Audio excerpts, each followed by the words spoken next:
It's just you and me for the moment, correct? Yeah, yeah. They said they'd join later, and of course we'll see their thing that should pop up. Okay. I'm so happy for your news. Yeah, Mom, even though she ate a lot this morning, and I coaxed her with the black cat dad into the mud room, but I have the door propped open. When I try to prop away, she's going to run out. So I think I'll eventually get her in. Good. But then even though she'd already eaten, she came back. Good. She were hungry with the little one in tow. So she herself brought the little one that was left. Yeah. Right at the foot of my stool.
Recording in progress.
Very good morning.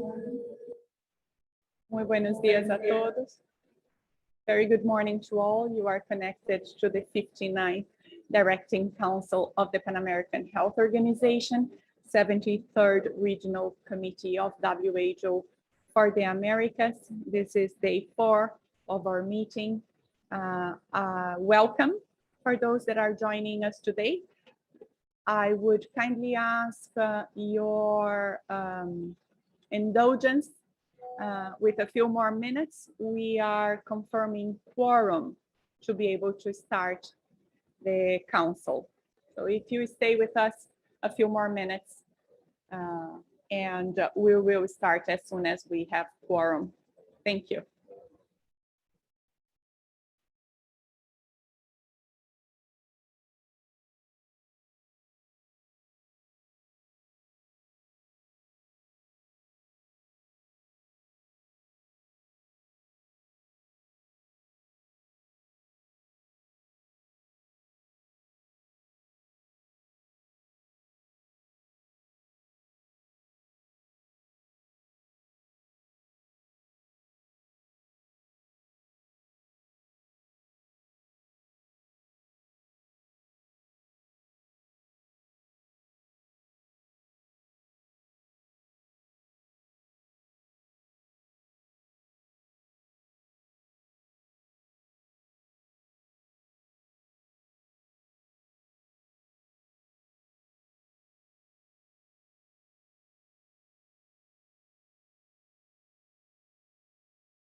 Good morning again. You are connected to the 59th Directing Council of the Pan American Health Organization, the 73rd session of the Regional Committee of WHO for the Americas. At the moment, we are confirming quorum of member states to be able to start the session. Thank you for those that joined us on time. There is an informal negotiation on course. We understand that is coming to an end shortly. We are assuming several member states are connected to that floor. So if you give us another 10 minutes, we'll probably be able to start then.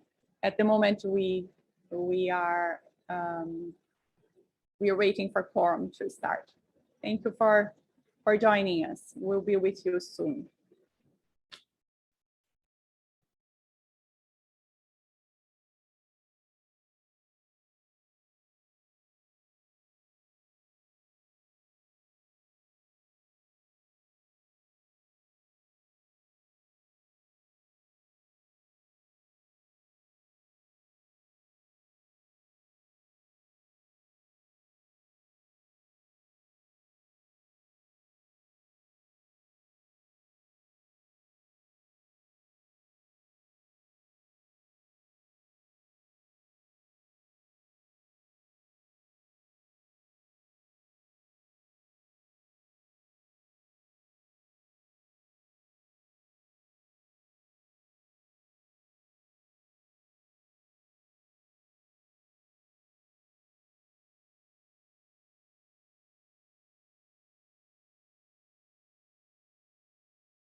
A very good morning again to you all. You are connected to the 59th Directing Council of the Pan American Health Organization, the 73rd regional session of the Regional Committee of WHO for the Americas. Mr. President, I'm happy to report that we do have quorum. We have more than 18 member states clearly identified and connected to the electronic platform. Mr. President, please do go ahead. Thank you very much. Good morning to all. Trust you had a good evening. And we look forward to day 4 and the important discussions and decisions that we will reach in the interests of our region. Just by way of announcement, I would like to remind member states that the informal consultations, which started yesterday after the official meetings, is still yet to reach a proposed resolution on immunization. Member states have made good progress, I'm told, but need some more time. So I propose we consider this resolution after the lunch break, and at which point, hopefully, we will have some agreement. Secondly, as it relates to our next item, item 8.2, report on strategic issues between PAHO and WHO, I would like to remind member states that issues related to sustainable financing of the WHO and of emergencies related to the WHO's involvement and leadership will be discussed in items 8.3 and 8.4 respectively.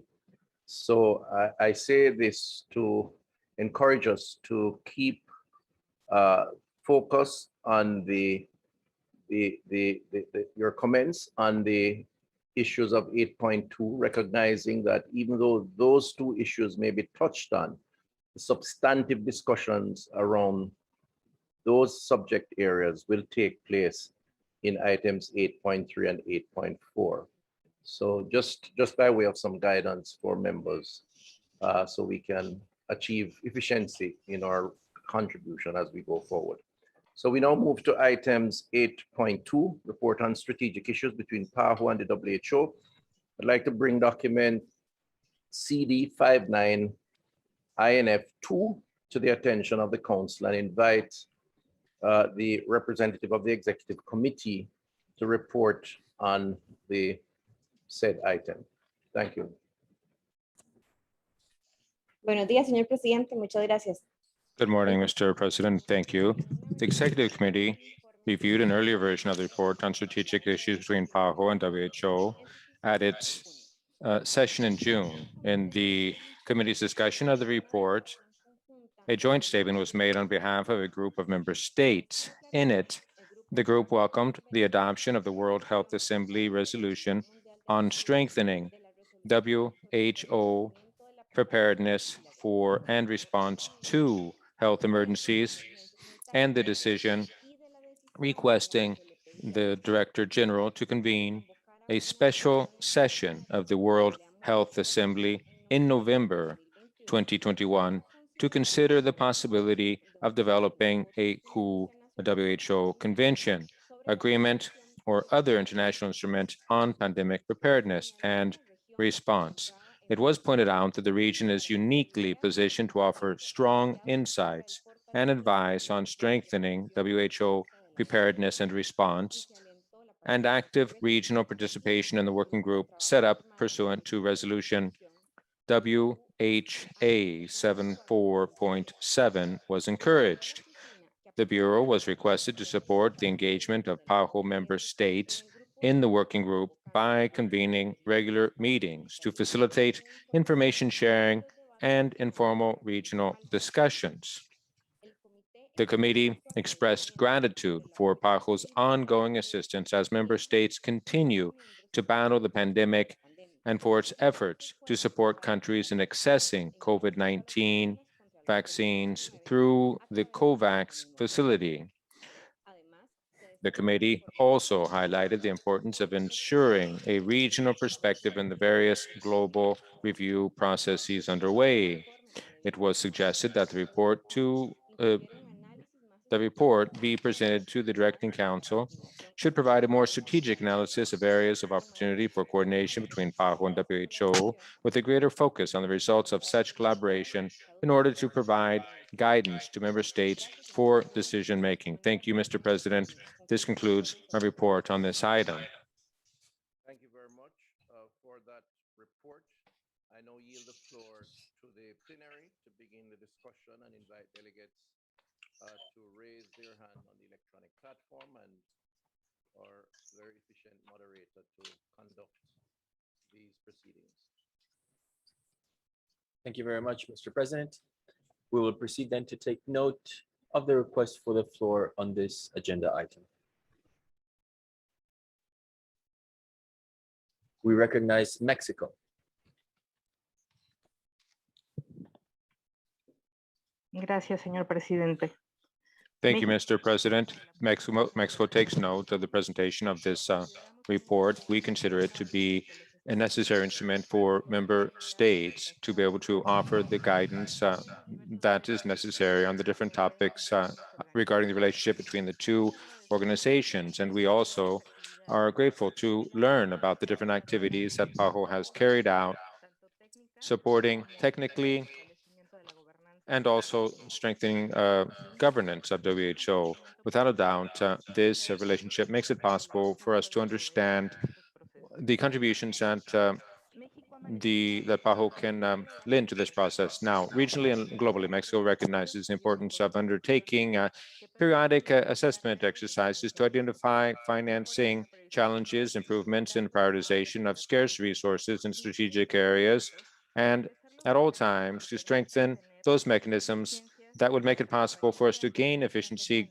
have greater accountability and transparency, not only ensuring the proper execution of the budget, but also to have the necessary input that shows what PAHO and WHO are actually doing hand in hand with member states to strengthen the health care systems. Through this, with the approval of the general WHO program of work, our country expressed that it's necessary for there to be a sound set of indicators enabling us to have a measurable results regarding the strategic priorities of the program and the correct implementation of those actions put forward by the organization, as well as a correct estimate for financing purposes, funding purposes. Now, regarding funding, we do think that it's important for us to continue looking into innovative funding strategies and money raising within the framework of WHO in collaboration with non-state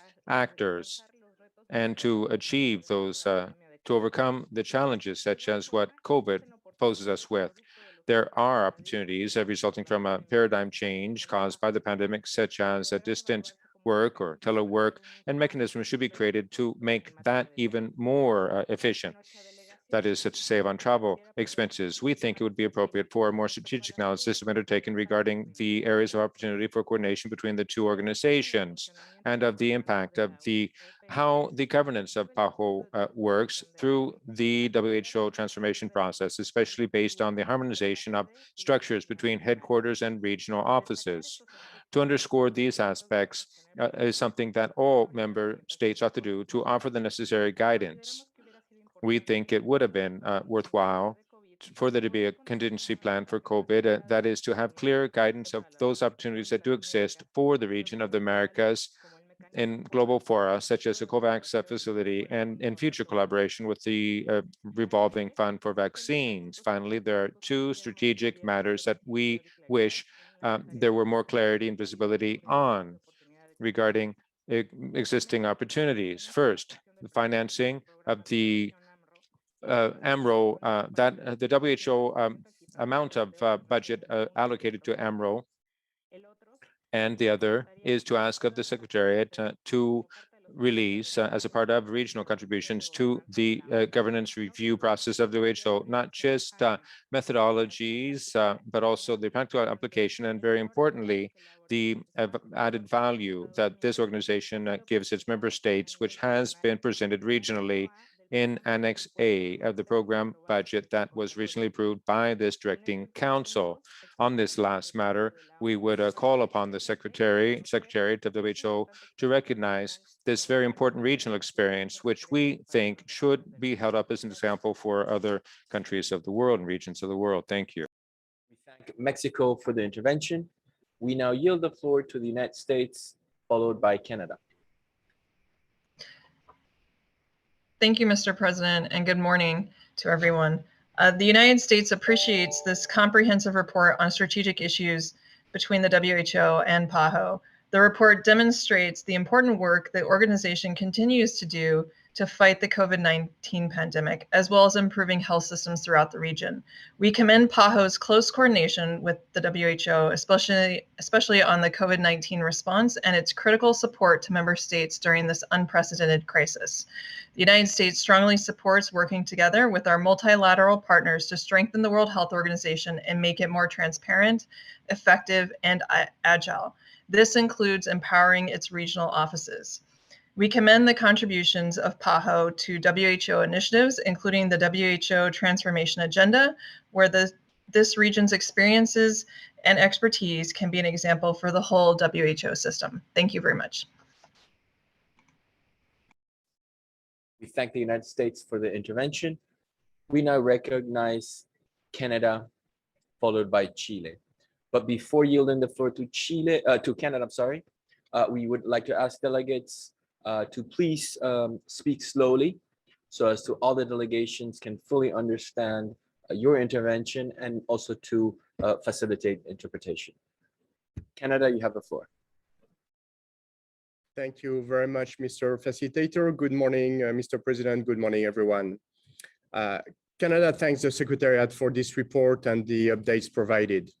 We consider that the coordination between PAHO and WHO remains more critical now than ever as we grapple with the pandemic. We continue to be encouraged by the organization's regular engagement with the WHO on the COVID-19 response, as well as other critical governance and programmatic aspects. Canada recognizes the important support PAHO continues to provide member states in accessing vaccines made available by COVAX through the PAHO Revolving Fund. We also note the important role PAHO takes on working with the WHO to assist countries in the region in meeting all readiness requirements to ensure equitable access to COVID-19 vaccines. We are concerned, however, that the Directing Council, as the Regional Committee for the Regions of the Americas, was not provided with an update from the WHO on the midterm update to the 2022-2023 program budget. When the process for the midterm update was outlined at the 74th WHA, this was supposed to be the first opportunity for member states to be briefed on planning and to weigh on the process. It is absolutely critical that member states have opportunities to consider and provide input on this midterm update, particularly given how few opportunities for consultation were available on the program budget itself. We would appreciate the PAHO Secretariat's best effort to support member state consultation on the midterm update at regional and global levels. Thank you very much, Mr. President. We thank Canada for the intervention, and we now recognize Chile.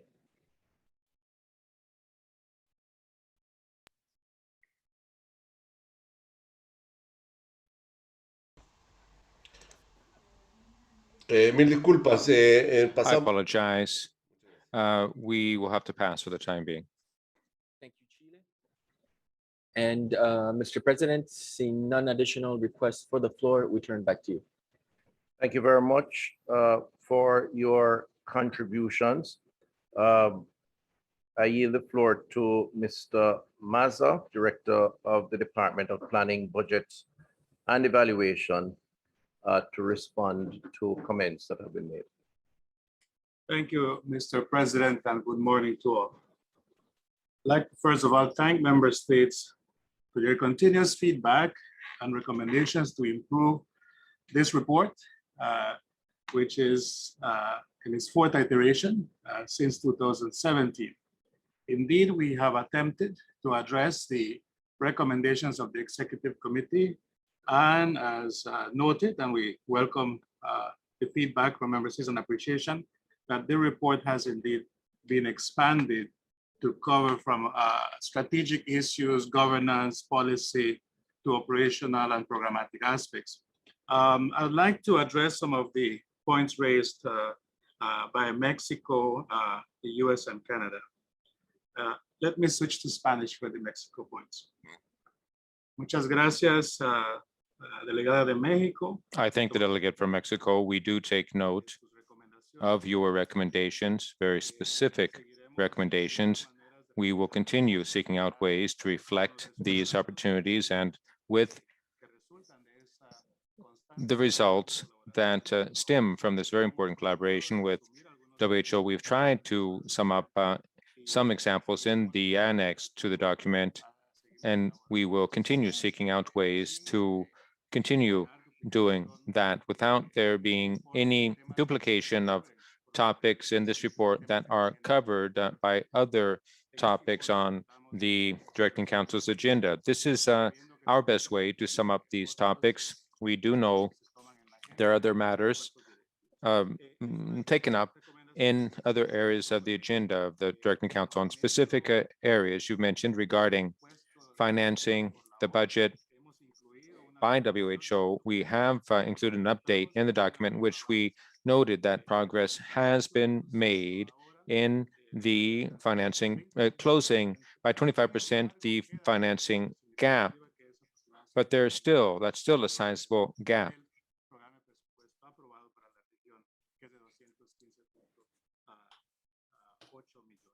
$215.8 million is the budget that was approved for the region by WHO. Now, this is something we are working with on an ongoing basis with the Secretariat of WHO, and we will look for other ways of providing information on this. I would note, however, that the financing report does indeed include these details.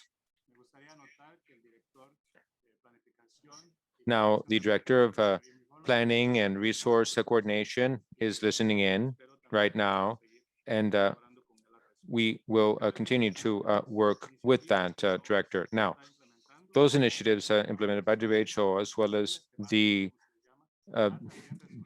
updating or modernizing the thematic areas, also has led to bringing funds into the mix of financing, as well as coordination mechanisms with the networks of programming directors in which WHO does take part, as well as our network of technical experts who also take part in these new mechanisms or facilities for allocating resources.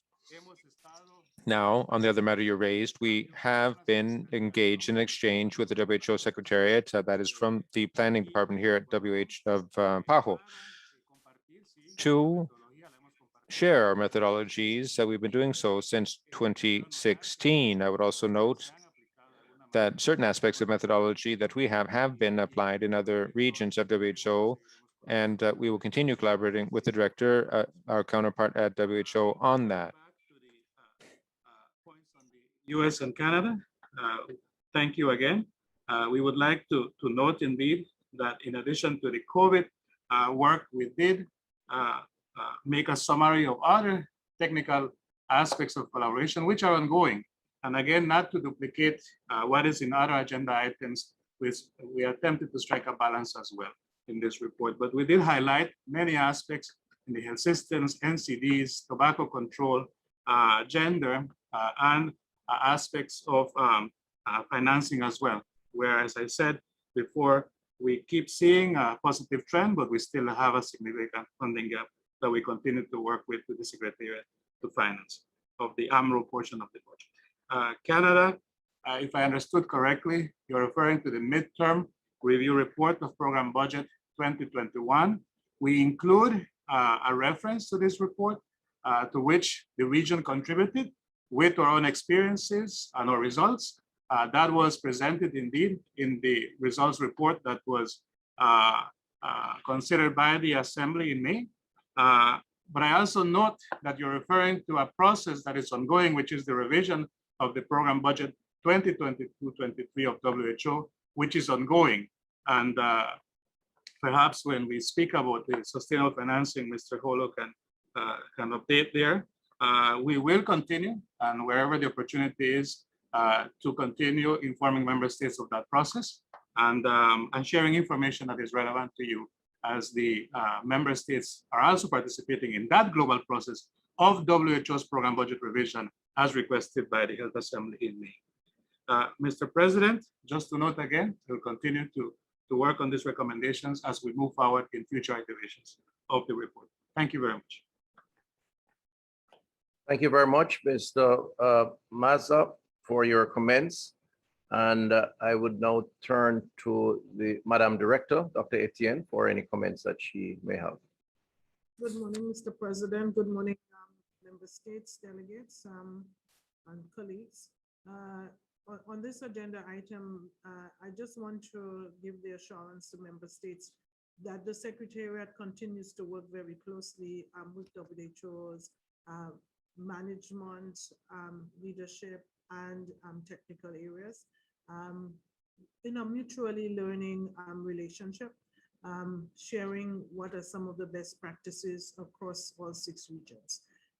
We will continue to strengthen this document, although it is has significantly expanded, certainly this year. And let me thank member states for their interventions. Thank you, Mr. President. Thank you very much, Dr. Etienne, our Director. Based on all comments made, and I would now like to inform the Council that the discussion will be reflected in the final report. We can therefore move now to items 8 8.3. Items 8.3, draft report of the working group on sustainable financing established by the Executive Board of the World Health Organization. I'd like to bring document CD 59 INF 3 to the attention of the council and invite Mr. Jean Kumel, Chair of the Working Group on Sustainable Financing, and Mr. Raul Vargas, co-chair of this working group, to jointly present the item. Thank you, Mr. President. Honorable Ministers, Regional Director Carissa Etienne, it is a major honor and pleasure for me to be with you, together with my Vice Chair, Raul Vargas. I will very briefly introduce the topic and the overall challenge and where we currently stand. So the COVID-19 pandemic has highlighted the importance of WHO and that the world needs WHO now more than ever. All COVID lessons learned panels clarify two things. First, a strong and capable WHO is key to implement the health-related sustainable development goals. And second, no global health security without a strong and truly enabled WHO. At the same time, the current crisis has also brought forward the gap between our expectations vis-à-vis the WHO and what the organization is able to deliver with the available resources. There is a major discrepancy in between the world's expectation vis-à-vis the WHO and its de facto abilities. And in my words, there is a major discrepancy between member states praising the relevance of the WHO and their willingness to pay for this. Today, WHO's program budget is more than 84% driven by individual donors. Only 16% of the funding is truly predictable. This situation has been a long-term challenge for the WHO, but it has reached a point now that seems hardly acceptable.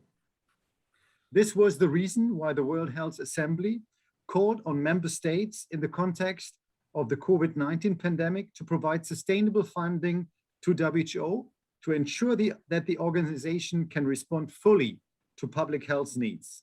And subsequently, the working group was established by a decision of the board in order to enable WHO to have the robust structures and capacities needed to fulfill its core functions as defined in the Constitution.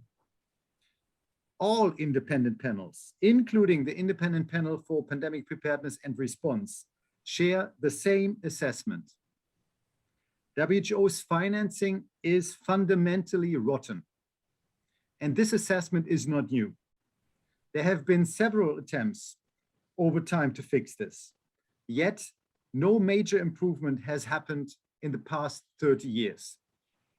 So what are the consequences of the current way we are financing WHO?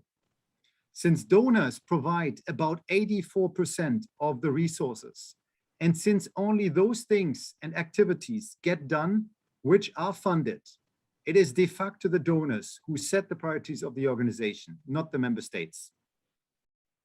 It seems that donors value WHO much more than its 194 member states. So far as these donors provide, or other way around, the 194 member states so far do not provide more than 16% of the financing through their common membership fee. The consequences, WHO has to manage over 2,000 words with different reporting requirements. There's a constant fundraising activities which diverts attention and resources away from the technical work that we expect the organization to perform. There is a heavy donor reliance, which means, again, reduced predictability both for programs and for attracting talent. The WHO's responsiveness to react to new events, emerging threats is seriously limited. Priority areas such as emergencies, but also NCDs and health systems continue to be chronically underfunded. This has major implications for WHO's work in the regions like yours and at country level. With the current financing mix, WHO is de facto unable to put the money to the needs, but also to put the financing and the staff to the right destinations. So is this relevant to your organization, to PAHO and the Emerald region? Obviously it is. Your region has a heavy dependence on flexible financing. And I looked at the figures compared to the other regions. Regarding the composition of funding across major offices, AMRO receives 20% specified, 11% softly earmarked, and roughly 70% flexible resources. So it is the most heavy dependent on flexible resources. And in relative terms, no other region should have a stronger interest to move away from the current financing model, and no other region would benefit from a new way of financing WHO through more sustainable financing. Our working group met 3 times, and it will be meeting next week for the 4th time. The first 2 meetings looked at the historic context, the underlying issues related to WHO's reliance on voluntary contributions and different options, how to move ahead. The last meeting specifically looked at the recommendations from the Independent Panel for Pandemic Preparedness and Response, including their proposal to increase the assessed contributions, the membership fee, to 2/3 of the base segment of the program budget. Discussions have been cautious and very difficult, but this is not business as usual. We are in historic times, making historic decisions, or hopefully we are making historic decisions, and some call this as a new Bretton Woods moment. The additional investments we are discussing for WHO are drawn by the trillions spent and clearly make a compelling return on investment. And we have to be clear about 2 things. First, this is now or never. If in the wake of this largest global crisis since many decades, we are unable to fundamentally fix the historic challenge of WHO's financing, we might not get a second chance. DG Tedros clarified in his address that you have a historic opportunity to put WHO's financing back on track. And second, if we are not finding a consensus for a concrete proposal to fix the historic challenge, then we have to be clear, this is also a decision we are taking. Namely, that we are keeping the status quo, which keeps WHO vulnerable and limits its ability to help member states, preventing the next crisis and implementing the health-related sustainable development goals. Even worse, the world does not wait for WHO and our boldness and our consensus. If we are unable to truly enable the truly inclusive multilateral organization for global health, WHO, with the needed resources, the world will create other capable actors, which might be less inclusive and less transparent, and mandate them for important tasks in global health security. And it is no secret that discussions are already happening in this regard outside the WHO governance sphere. And the WHO discussions could easily be overtaken by facts created in these parallel processes. So it lies in our hands whether we are in consensus moving beyond our comfort levels and truly enable WHO, or whether we stick to the status quo and will have to watch how WHO's role will diminish over time as other actors will grow financially, but also with regards to their mandates. I think that your region is a special region in this regard. You are a strong region. You have a very, very strong regional governance, a very strong office. You have very capable country offices, and I'm sure you can support this process. And I'm sure that all regions watch how you are supporting this. I will now give the floor to my fellow Bureau colleague Raoul in order to introduce the 5 questions that my working group has put forward to the regional committees, but certainly I stand ready to answer any questions that you might have. Thank you very much for your attention.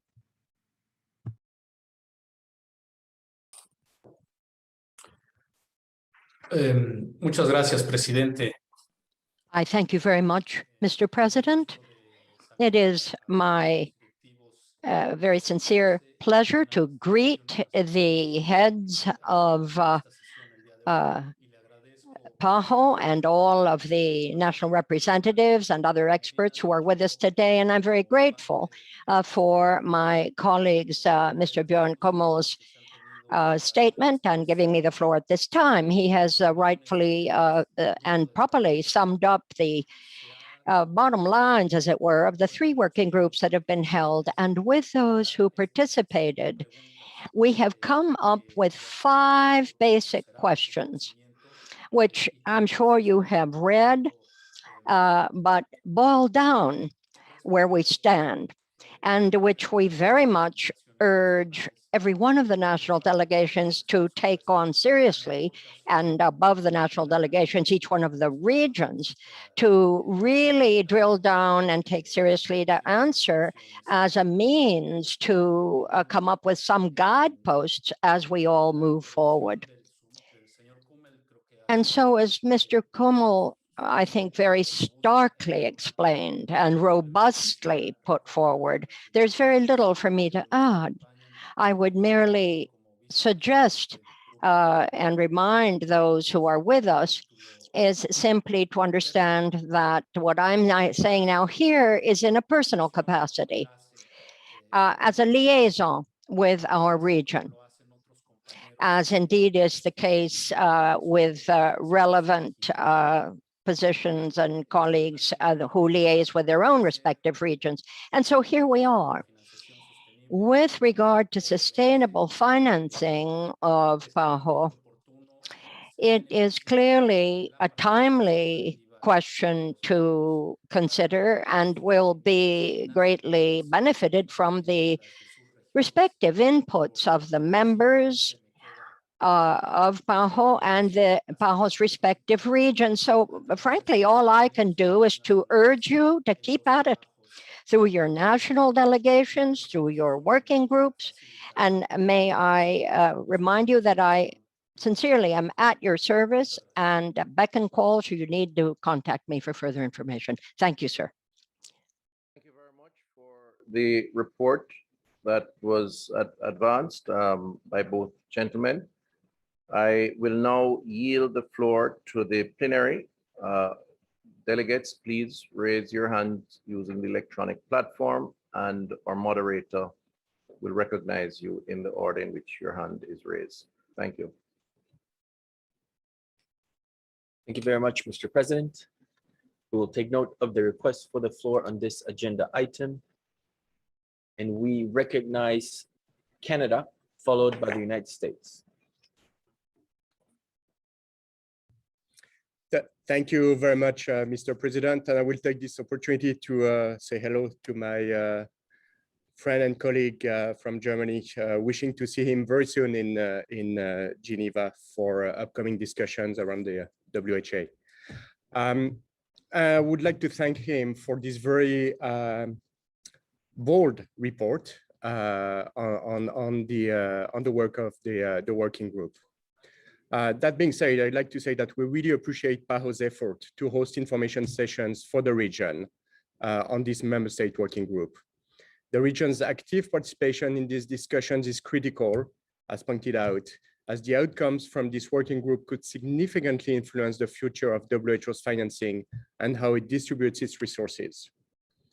We strongly believe that the region has expertise and best practices to share with the WHO and the member state working group regarding prioritization, as seen with PAHO's transparent bottom-up prioritization exercises using the HALON method. We strongly urge PAHO's continued engagement with the WHO in this regard. Canada will continue to participate actively and constructively in these member state working group discussions and looks forward to seeing how this work evolves for the future of the organization and the support to all member states. Thank you. We thank Canada for the intervention. We now recognize the United States, followed by the United Kingdom. Thank you, Mr. Moderator. And we appreciate the efforts of the Working Group on Sustainable Financing to help us better understand the options to make sustainable financing of the WHO a reality.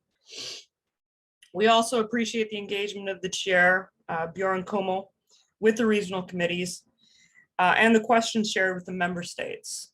We also thank Mexico for its work on the working group and its briefing of us today. The IPPPR recommendations reflect an innovative model of change impacting both the level and nature of WHO funding for all member states and the wider donor community. Although we appreciate the creativity of the detailed information on the IPPPR's proposal on sustainable financing, we must also carefully reflect on the potential impact of the proposal. We emphasize that as part of any increase in contributions, there needs to be more transparency and accountability on both the part of the member states and the Secretariat, especially with regard to the cost of any new proposed initiatives. We would draw attention to the proposal raised in the working group on WHO strengthening for additional standing committees to WHO's executive board, one on health emergencies and one on governance. Such a mechanism would improve governance and oversight of activities. Similarly, the United States is interested in exploring ways to address WHO's sustainable financing issues, including through novel or innovative ideas. However, we see significant differences between WHO as compared to other organizations such as Gavi or GFATM, and we do not see a replenishment model as appropriate for WHO. We'd also like to highlight the importance of coordination between the Working Group on Sustainable Financing and the Working Group on Strengthening WHO Preparedness and Response to Health Emergencies. And we appreciate the efforts in this area by the chair, co-chairs, and respective bureaus. A new paradigm for sustainable financing will require efforts from all member states. We are committed to doing our share to further the twin objectives of transparency and a more inclusive process. And we look forward to working with member states, the Secretariat, non-governmental donors to explore how we can collectively progress on the WHO financing model. Thank you very much.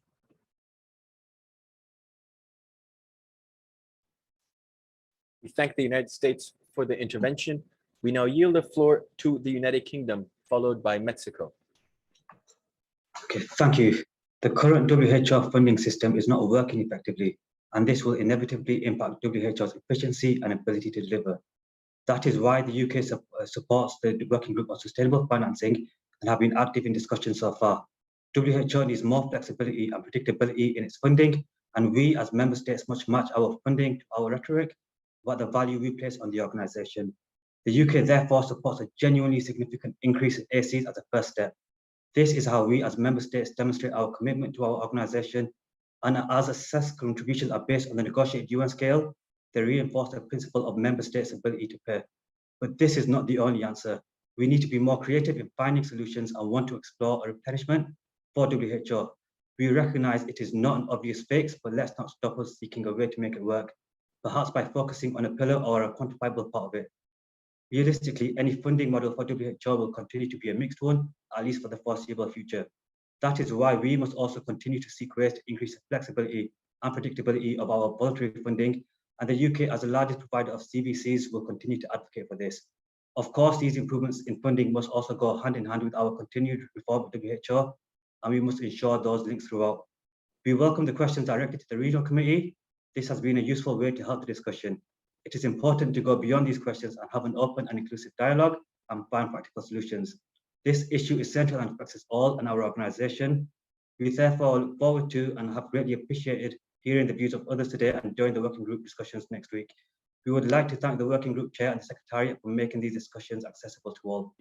Delegate, if I may stop you for a second and request that you continue with your intervention in a slowly paused manner so as to enable the rest of the delegations to properly grasp the message and enable also our interpreters to properly disseminate the message in their other languages. Thank you. So we welcome the questions directed to the Regional Committee. This has been a useful way to help the discussion. It is important to go beyond these questions and have an open and inclusive dialogue and find practical solutions. This issue is central and affects us all and our organisation. We therefore look forward to and have greatly appreciated hearing the views of others today and during the working group discussions. We would like to thank the working group chair and Secretariat for making these discussions accessible to all. Finally, we would like to call others to join us in supporting significant increase in assessed contributions as part of a broader package of funding improvements and work to agree a way forward at WHA 75. Thank you. We thank the United Kingdom for the intervention. We now recognize Mexico, followed by Brazil. Gracias, moderador. La delegación mexicana toma nota del informe Thank you, preliminar moderator. The Mexican delegation takes very good note of this report from the working group on sustainable financing and all of the member states who have indeed contributed to it.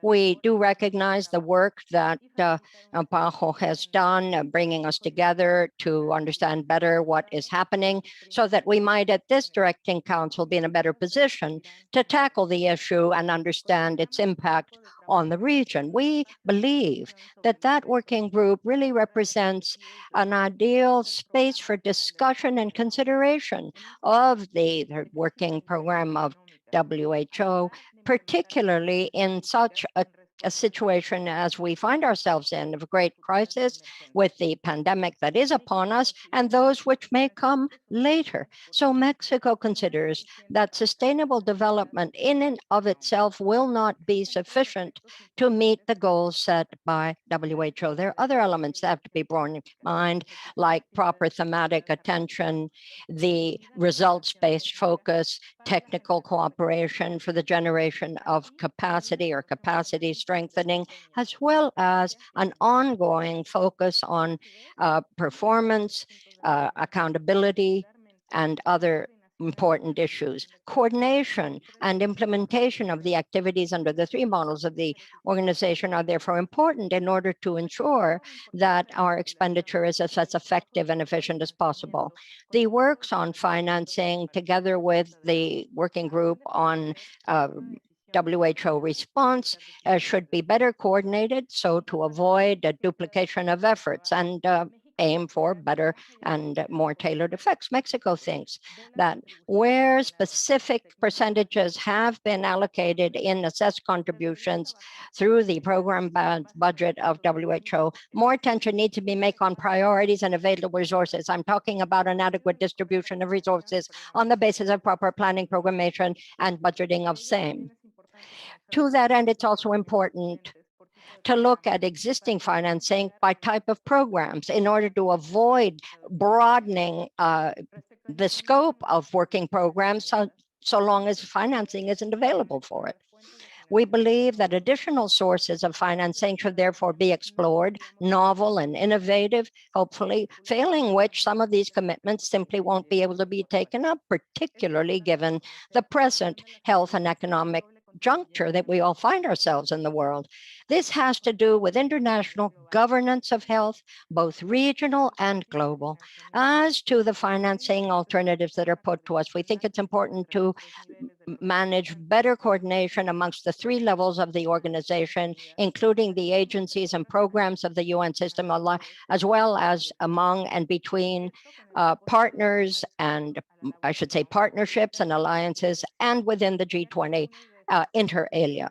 Each one of these has included on their working programs a debate, a consideration on the better functioning of international programs for financing of health. As to response and the reposition or refinancing element per program, Mexico considers that this is an option that is well worth looking at in greater detail in order to assure that the provision of resources mirrors the priorities that we say we believe in. Finally, this delegation would like very much for this document to include an analysis provided by PAHO that would pick up the results of our general working group on the subject, particularly with regard to best practices, lessons learned in terms of the prioritization of the region. This would be absolutely substantive for the next program of sustainable development, which I do believe will happen at the beginning of next week. Thank you.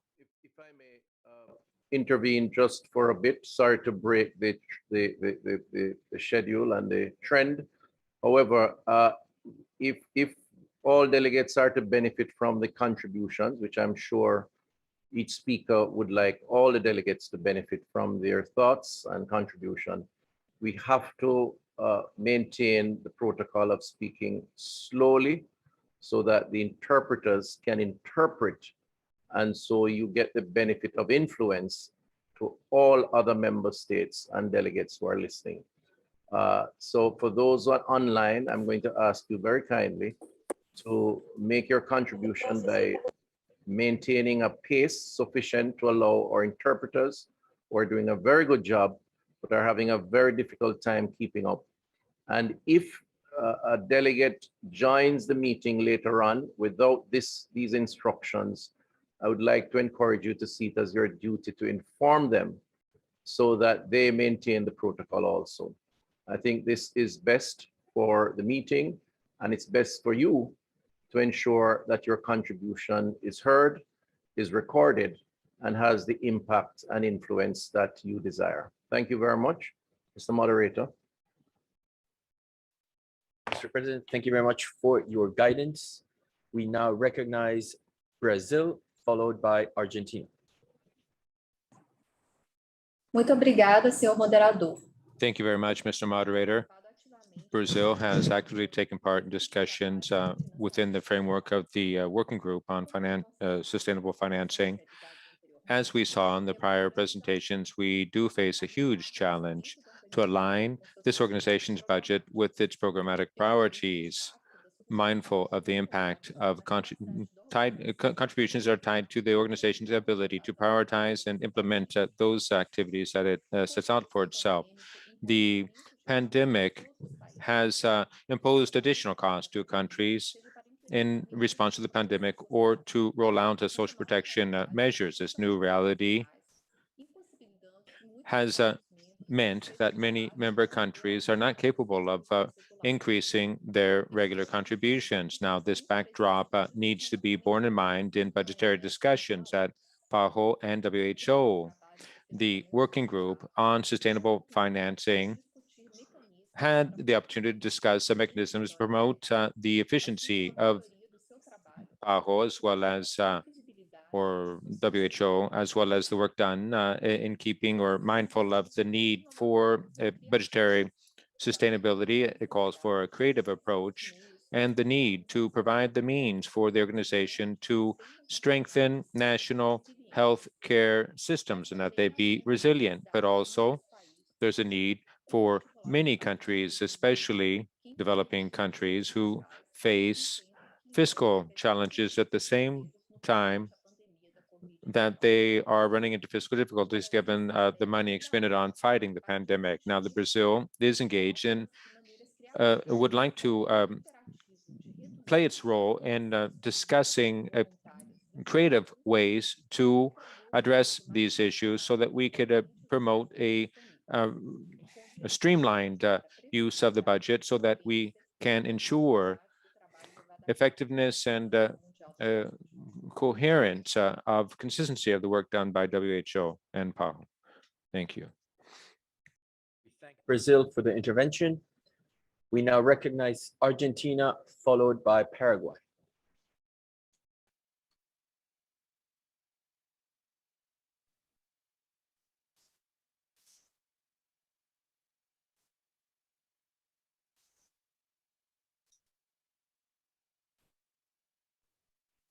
Delegate from Argentina, we are unable to hear you. No.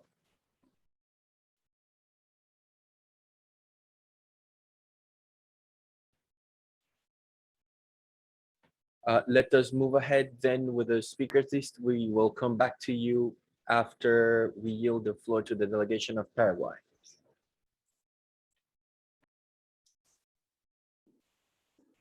Gracias, señor presidente y señor moderador.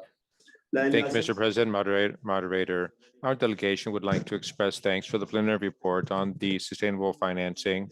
Without a doubt, the issue of financing given rise by COVID-19 has affected the whole world in different areas of action and at different levels. A situation that the World Health Organization addressed in this last period and laid bare the fact that its financing system is highly dependent on others. So Paraguay does agree with that which was said about the need to overcome these weaknesses through a financing system that's more independent and foreseeable, predictable, especially that's fair for member states. The socioeconomic juncture we find ourselves in means that a country has to continue to undertake this analysis process and to make an investment, as proposed by the working group, so that we can clarify other questions about the functioning of the proposed financing system as regards the mechanism, the feasibility, and the impact of the implementation of the potential replenishing fund for the organization, the existence of a plan or strategy by WHO that would be an alternative, enabling implementing the predictability for it to avail itself of flexible funds to deal with situations such as the current one, the pandemic. Now, this perhaps could have an effect on basic programs and how they work. Now, it's very important for us to address this, given that the proposed increase, what it would mean for our country would be pretty much tripling its contribution, which means that there has been analysis of the participation of the national financial bodies for us to do appropriate planning to take on this commitment. The interpreter would like to say that the speaker has much echo. We thank Paraguay for the intervention, and we yield the floor back to the delegation of Argentina. Muchas gracias, señor moderador. Disculpe. Thank you very much, Mr. Moderator. I apologize for that glitch. Argentina takes note and also expresses thanks for the report put together by the working group, and thanks to the collaboration of the countries of the region that took part in the deliberations. We do agree that there is a need to strengthen the current financing model of WHO and for there to be a sustainable financing of all the basic programs and the strategic ones too, with an exhaustive review of the current contributions. Now, one proposal was to evaluate the possibility of there being a 50% increase of assessed contributions to finance the basic, a larger percentage of the basic programs, but many countries of the region, I would say that especially developing countries are undertaking great efforts trying to consolidate their own fiscal situation despite the economic fallout of the pandemic. For many low and mid-level income countries, the pandemic meant that part of their very tight budgets had to be siphoned off for that. In the case of Argentina, the fiscal deficit reached 6.5% of the GDP in 2020, with a fiscal expenditure in response to COVID-19, stemming from measures that amount to 2% of GDP. That's why, for many developing countries, it will be a heavy lift to increase the necessary funds over the next couple of years to finance preparedness in response to pandemics. It will also be necessary for us to identify tools and mechanisms to ensure the necessary financing and the technical assistance in this area to strengthen healthcare systems and early warning systems. Finally, in light of the need to enhance efficiency of available resources, Argentina does support the idea for current financing structures to be strengthened before we create new structures or additional financing funds. Thank you very much. We thank Argentina for the intervention, and we see no additional requests for the floor at this time. Mr. President, we come back to you. Thank you very much. We will now yield the floor, therefore, to Mr. Comel and Mr. Villegas to respond to comments that have been made. Thank you. Thank you, Mr. President. And with pleasure, I'll do my best to respond to the questions. So first of all, to all of you, thank you very much for the great support you expressed to the work of our working group. And I'll try to answer the questions and let's see whether I manage to do so. So first of all, Canada, indeed, I think you're raising one essential point. You are highlighting the strong involvement and the need for a strong involvement of all member states. This is something that we intended from the very start to be as inclusive as possible. And so we have called upon all 194 member states to be active.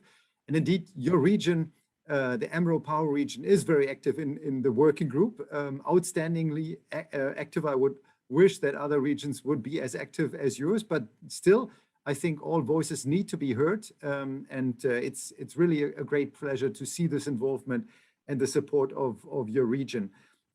Indeed, I think it's important to look at best practices regarding prioritization processes. And there, I hope that we can learn from the regions like PAHO AMRO. US, you're absolutely right. We have to assess the impact of the proposals. We know the impact of the status quo. That is completely unacceptable. So however, if we're moving somewhere else, we need to assess the impact of any proposal that we might be moving towards. You're absolutely right. More finances and more financial commitment will not come on its own, but it needs to be linked with more transparency and governance.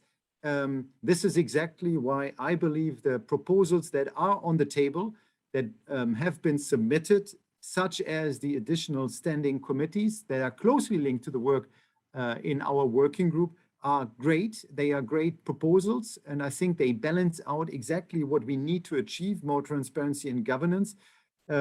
As you mentioned, there needs to be an engagement in between the two working groups, and I can reassure you that I, as the chair of this working group, had already a long discussion with the two co-chairs of the working group on strengthening the WHO to ensure the coherence and interlinkages between the work of the two working groups, in particular with regards, for example, the governance standing committee that is proposed indeed by your country in the other working group. But it has clear linkages to the work of the financing. You're raising the point, we need novel ideas. I think the IPPR model is novel. I think not too many have brought up this idea of a replenishment before. We hear, the reserve or also the question, is this really the right model? And I'm with you, or to a large extent, I was with you before I had an exchange with WHO's donors, state, non-state, but also other UN agencies and other actors who have a replenishment model, and it sounded quite promising. This is not to say that this would work in the end, but the option is the current status quo doesn't work at all. So let's explore and let's be open and let's see whether we can find a model that could make sense in the WHO. UK, great, your advocacy for a significant increase in ACs. Indeed, any increase in assessed contributions is based on the ability to contribute. The ACs are linked to, obviously, the UN scale of assessment that takes into account the economic possibilities of each country, that takes into account the death rate, that takes into account the population rate, and has a minimum cut and a maximum cut. And in the UN multilateral system, the UN scale of assessment is considered to be the right mechanism to ensure that every country can contribute as much as it is able to contribute. And indeed, that would be the principle that also the IPPPR has promoted. Indeed, thank you for your support for the replenishment. Indeed, you're also raising the point of more flexibility is needed. I think that is an avenue that we need to approach parallel to what we are doing currently. And certainly I'm impressed by the statement, align rhetoric with funding we provide. Indeed, that is certainly what we need. We need to walk the talk. Mexico, thanks a lot for your support. Indeed, we have to focus on preparing for the next pandemic, and I will come back to that in a second. Performance and accountability issues that also the US raised, but I think there are possibilities to address this. We have to do this together. And this is why the link with the other working group is so essential. Priority setting, indeed, I think we need to do a better job. We as member states all together in setting priorities. You are raising the point of exploring additional resources from new donors. My point is that I've covered now WHO for, let's say, 10 years and the finances, and I've heard that before, but I haven't seen new additional resources coming in. So I think we need to find the solutions from ourselves, and I doubt that potentially there could be solutions from somewhere else, but so far I haven't seen them. So I'd rather stick to what we all can contribute to our organization and don't expect someone else to come in from somewhere else. But I think still we can explore that. Certainly present challenge. And you raised the point, let's exchange on the best practices from the PAHO Secretariat. I think that's a question to be answered by the PAHO Secretariat. Brazil, you're right, additional costs to countries currently, fiscal challenges, many countries face the challenges now. You raised the question whether efficiencies were addressed in my working group or in our working group, and indeed they were. And it is interesting to note that the independent experts that we asked how, with regards to efficiency, they all said that the status quo, how we are currently financing this organization, just doesn't make any sense from a point of efficiency savings. WHO has to manage over 2,000 awards. This just doesn't make sense compared to everybody, to many other organizations. We are losing our power. We are losing funding that is supposed to be used for technical work, for normative work, because WHO needs to fundraise, WHO needs to take care of all these individual awards. Many of us were not aware of this before, but there was a strong call of the independent experts who had also oversight on other UN agencies, who practically said, this organization is as transparent and as efficient as it can get. Obviously, we have to work further on it, but with regards to a comparison to other organizations, they said this is top of the league. So what I'm trying to say is we shouldn't say first transparency, first further efficiency, because we've done that already in the last 10 years. And I think we were quite efficient there. But as Paraguay and Argentina also raised the point, principle of fairness, also fiscal challenges. And Paraguay, you pointed out that the proposal could mean a tripling of ACs. Indeed, the proposal from the IPPPR foresees 2/3 of the base segment should be financed through an increase in SS contributions, which would de facto mean a tripling of what every member state currently provides through their membership fee. But that is not the proposal, at least the proposal that we put forward in the questions to the RCs. To the RCs, we've asked, would you agree or would you support a vision to move forward that 50% of the base segment would be financed through SS contributions, which would in de facto mean a doubling, roughly a doubling of SS contributions. So what would this mean? And I think this is essential. We are coming to the essential point. It sounds huge, a doubling of ACs. And to some, obviously in figures and absolute terms, it could be huge. But let's look at the absolute figures. And I've done that for all the regions, also for your region. If I'm looking at the figures, then the vast majority of countries would have to provide per year less than $1 million more. Obviously, there are some who have to provide further because it's based on the US scale of assessment. But I urge everyone to look at the figures. In absolute terms, it seems almost redundant compared to what all of us currently have to invest in this crisis. And someone, and I'd like to make that point crystal clear, someone in the discussions has compared indeed what his country had to provide just last year in order to cover the expenses for COVID. And he put that into relation to what we all would have to contribute in addition if we went this way, a doubling of ACs or even a tripling of ACs. And that person came to the conclusion that compared to it, the resources needed compared to what his country spent last year would be 0.00016%. It's completely redundant.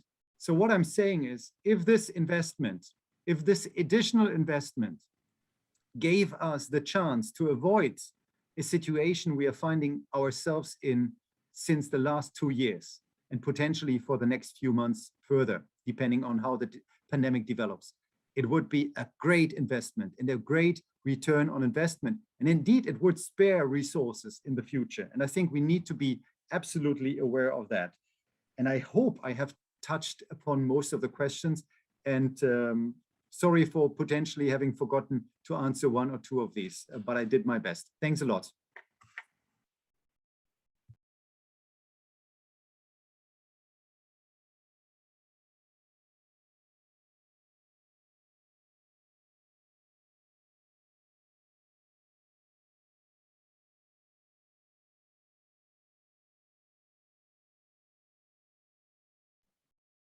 Thank you for that. Mr. Vegras. Thank you, Chair. I have no further comments. Okay, no further comments. Okay, so I'm told that Mr. Amri Hollow from WHO is online and would like to make a comment. If that is the case, please go ahead. Thank you very much, Mr. Chair. We listened closely and I don't have any further comments. Either the chair of the working group has covered all the issues. Thank you. Thank you very much. So having said that, a lot has been said and usefully so. I'm going to ask Madam Director, Dr. Etienne, to give her comments. Thank you, Mr. President, and let me welcome the WHO colleagues and the co-chairs of the Working Group on Sustainable Financing. I want to begin by thanking the member states of this region for the very keen interest that they have demonstrated in their participation in the working group in Geneva, but also in seeking the assistance of the Secretariat to convene fora where they could discuss this issue and also contribute with some comments and suggestions with their country delegates in Geneva. The PAHO Secretariat has shared and does share the innovations that we have made in the approaches both to budget and to evaluation. So we've done that in the past. We've also shared its impact in terms of increased member states' engagement, participation, and also the effect that it has had on terms of transparency and accountability. So this is ongoing. We will continue to share those experiences with our colleagues in WHO. Let me also thank Bjorn and Dr. Vargas for skillfully chairing the working group. Bjorn, you obviously you are a very strong advocate for WHO, and rightly so. WHO needs to be strengthened for its work generally in health and sustainable development, but more so as well to be better prepared to prevent and to respond and prepare and respond to epidemics and pandemics. So certainly we hope that through the working group and through your own efforts, we may be able to identify and put in place innovative approaches for the financing of WHO. And we also recognize, and we want to say that to you, that the AMRO portion of the budget has increased, and we look forward to further increases that will happen in a fair and just process. So thank you so much again. Madam Director, I would like to therefore move to inform the Council that the discussions will be reflected in the final report. And that brings an end to items 8.3 and also an end to the morning session. We're now going to embark on a break. And I wish to advise delegates that our break will be slightly longer than previous. We're asking for a 20-minute break. And so we ask you to have an extra cup of coffee until we resume in 20 minutes. Thank you very much. Thank you all. And we will be back here approximately 11:20 or thereabouts. No, or just 11:15, sorry.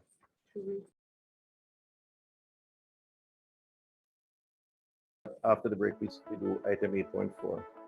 Just to advise also that after the break, we'll resume with items 8.4. Thank you very much. Speak after break.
Good morning. Morning, delegates. You are connected to the 59th Directing Council of the Pan American Health Organization, the 73rd session of the Regional Committee of WHO for the Americas. Thank you for being with us. Minister, we have President, we have quorum. If you would like to go ahead. Thank you. Thank you very much, and I trust you had a good break.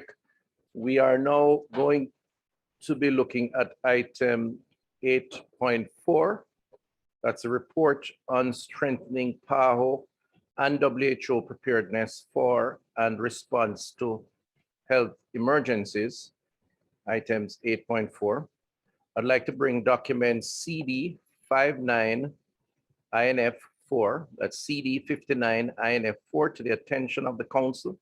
This item will be presented by Ambassadors Grata and Wardang Tas. And that pronunciation is challenging, but hopefully I did justice.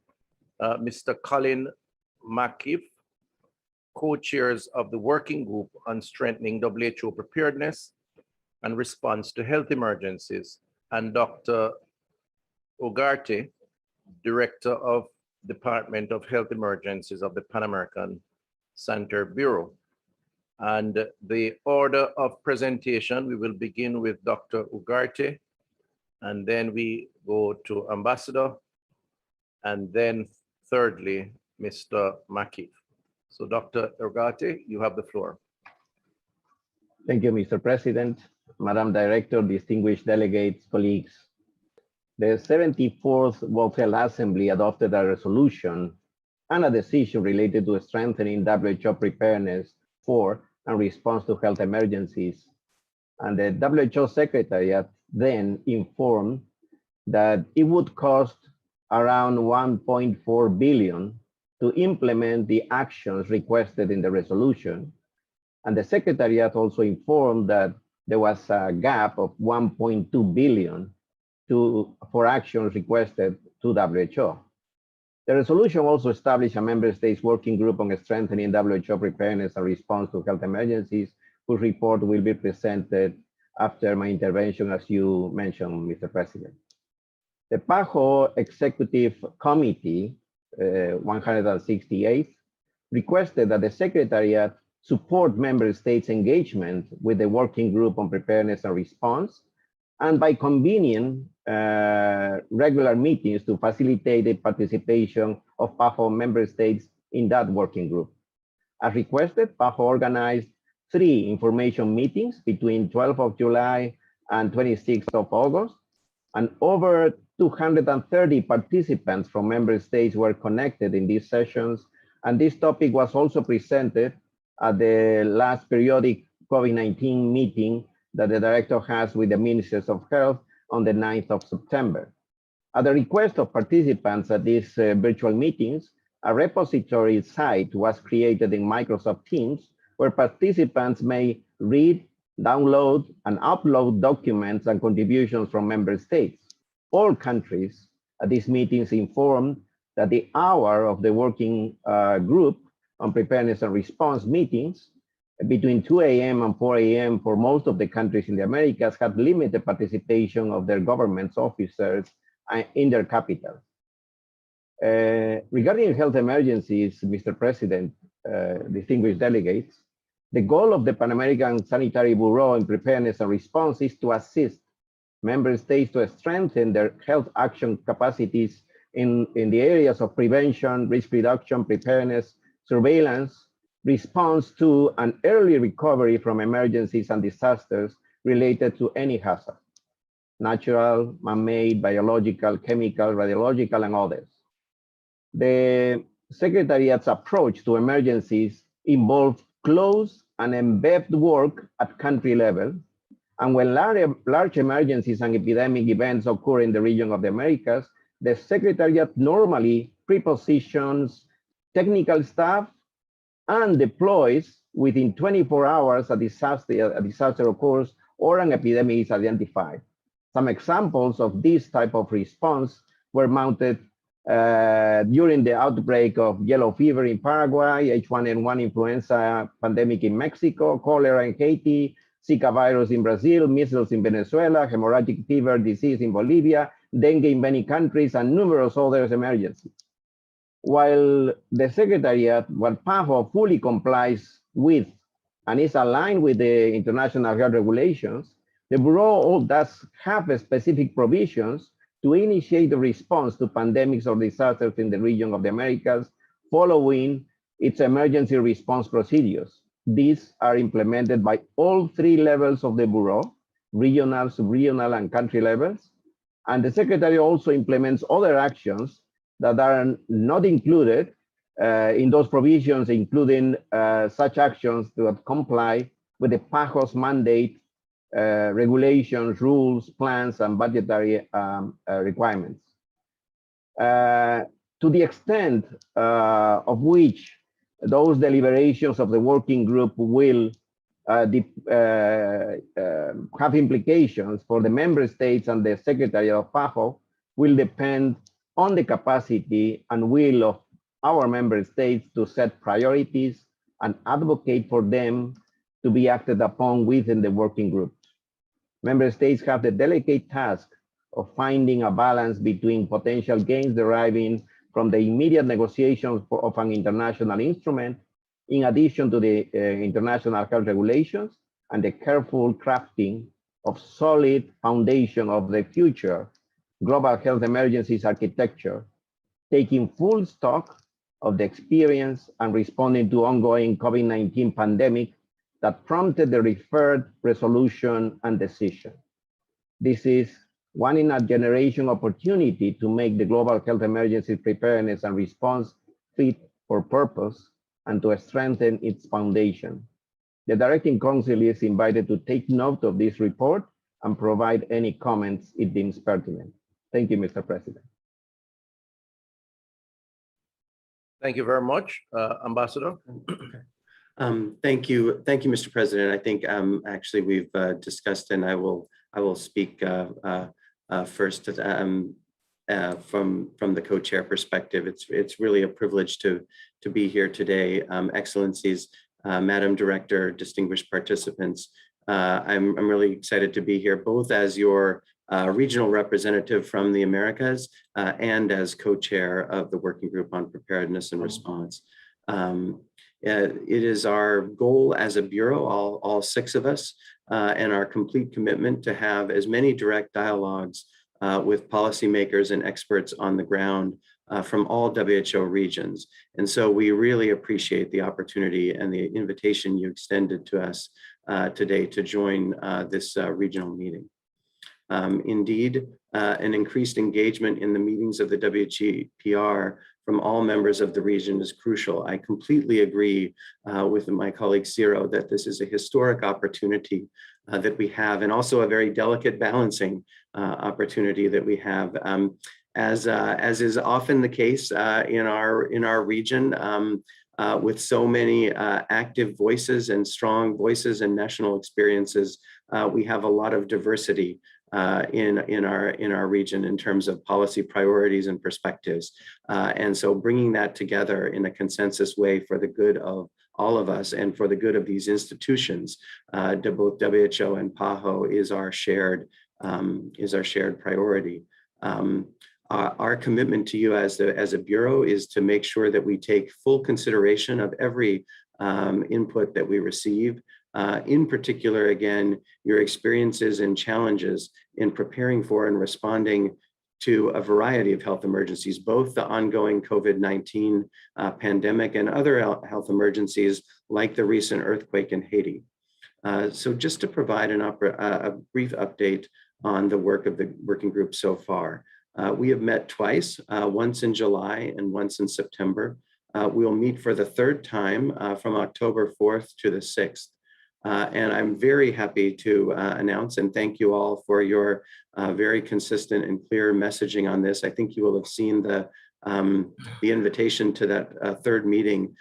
We agreed as a Bureau and with the Secretariat to shift the working hours of the virtual meeting in October to start only at noon Geneva time. So it's still early in the Americas, but not the same level as before. So we were able to shift that forward. And so looking forward to even more participation from the region for this third session. In addition, we've organized, and it's very challenging with the calendar being the way it is, some intersessional opportunities, including the first intersessional deep dive that we hope to have on IHR strengthening next week on September 30th, where we hope to be able to get in and explore both the aspects of the IHRs themselves and how the IHRs could work effectively with a possible new instrument that we're considering.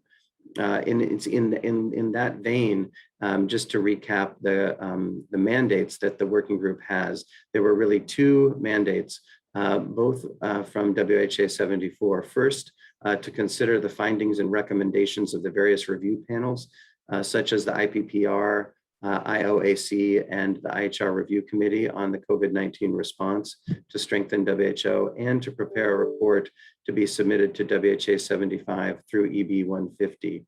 And next, to prioritize the assessment of the benefits of developing a WHO convention, agreement, or other international instrument on pandemic preparedness and response, and prepare a report to the special session of the WHO that will be held from November 29 to December 1, 2021.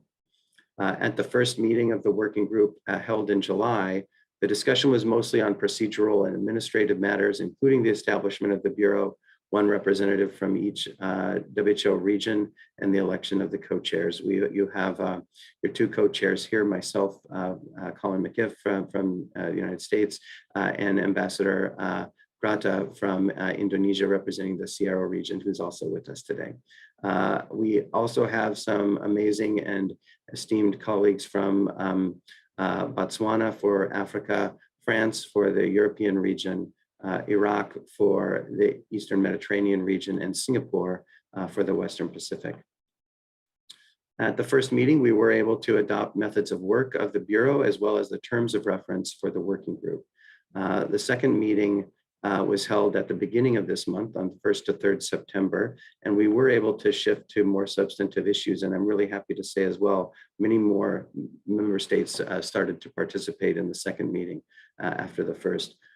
The meeting sought views of member states on feasibility and potential impact of recommendations grouped in three categories: leadership and governance, systems and tools, and financing. As co-chairs, we were listening to member state views on how best that we can prioritize gaps and challenges, as well as the immediate and longer term actions identified in the reviews and recommendations that will potentially make the greatest difference in improving our response to this pandemic and providing more impact on the ground.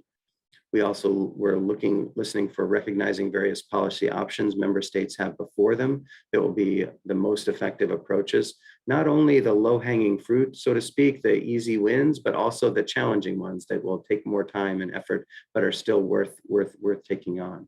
And then are there elements of specific recommendations that should be considered out of scope? Des recommandations spécifiques ou des éléments à considérer d'ores et déjà? Sorry, I just had an interpretation issue.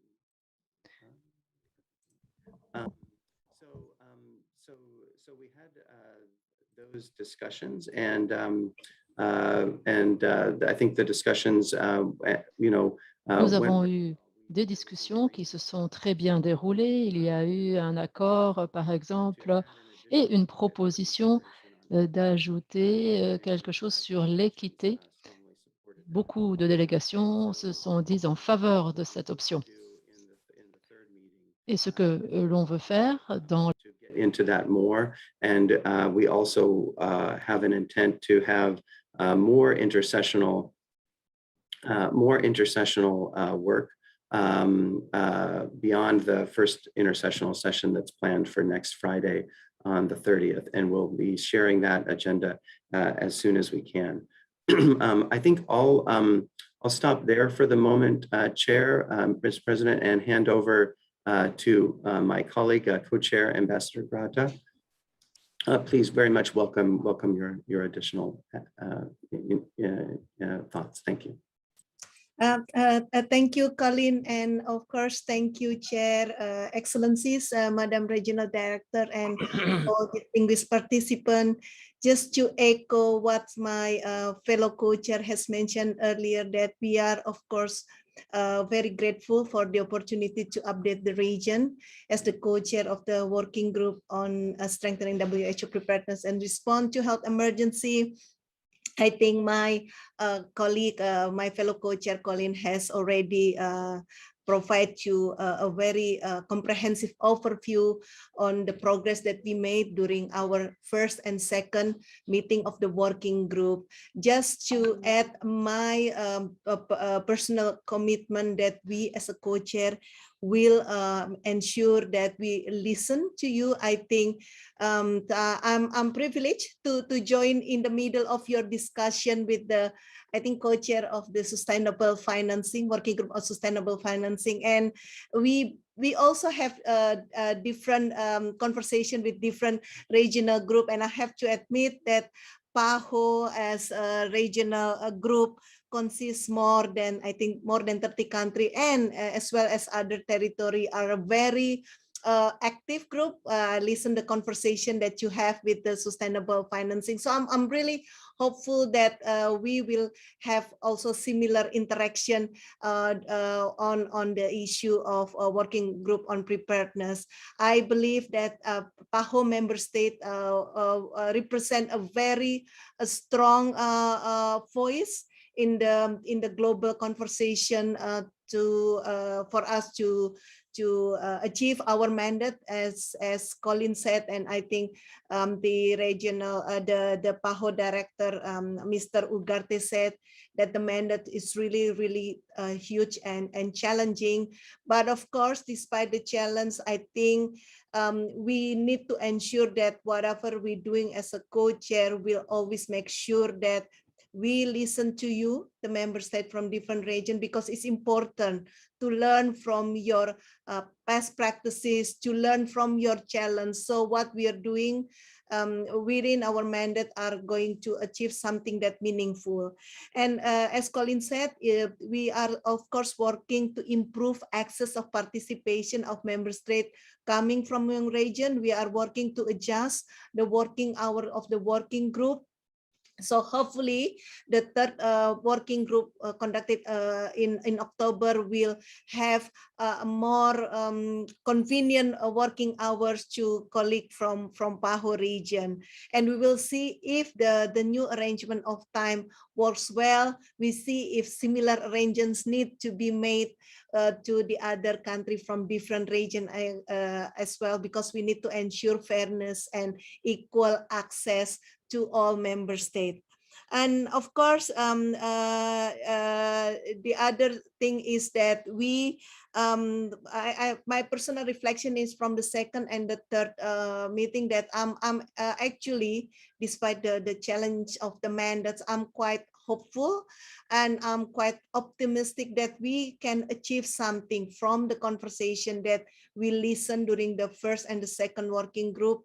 Member states are engaging not only in terms of sharing their general or principal position, but also start looking at a different recommendation and work together with us to help us, you know, look at the recommendation and try to find those recommendations that we can carry forward within our work in the future.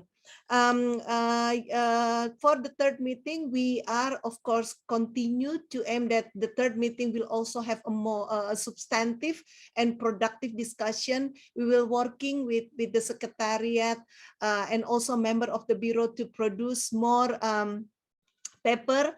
I think one of the issue raised from the floor is that member state need clarification in terms of the financing in health emergency. So we are asking the Secretariat, and of course, member of the Bureau will work as well to if we can have a mapping on the current existing financing in the health emergency. I think it's something that we also discuss with the working group on sustainable financing. We also, of course, dig deeper. I think it's good to continue look again on the mandate that we have. That's why we will come up with another paper to look at the benefit and potential challenge or risk, and what kind of incentive that member state will gain by working toward establishing a new treaty or a new international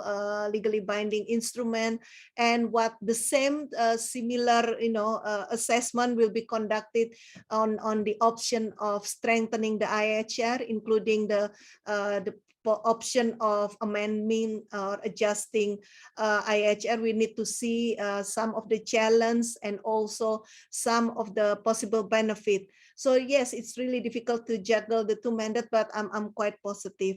We also looking again, try to focus, as you're well aware, we have more than 200 recommendations coming from different research as mandated by WHO member state.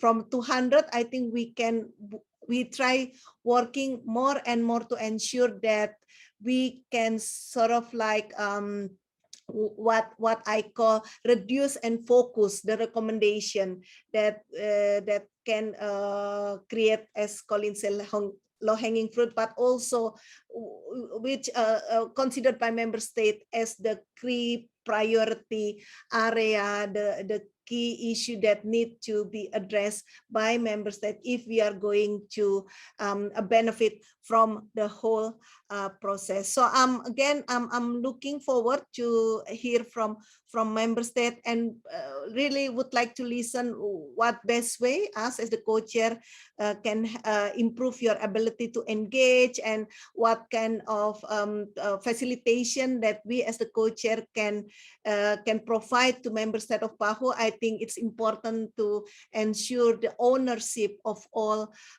member state, especially member state from a region that is very active and very robust like PAHO, to engage in our work. I think that's it for me. Thank you, Chair, for the time. Thank you. Thank you very much for those interventions. Thank you. I will now yield the floor to the plenary to begin discussions and ask members to use the electronic platform to raise their hand, and the moderator to manage this segment of the proceedings. Thank you. Thank you very much, Mr. President. We will proceed to register the requests for the use of the floor for this agenda item. We recognize Chile, followed by the United States.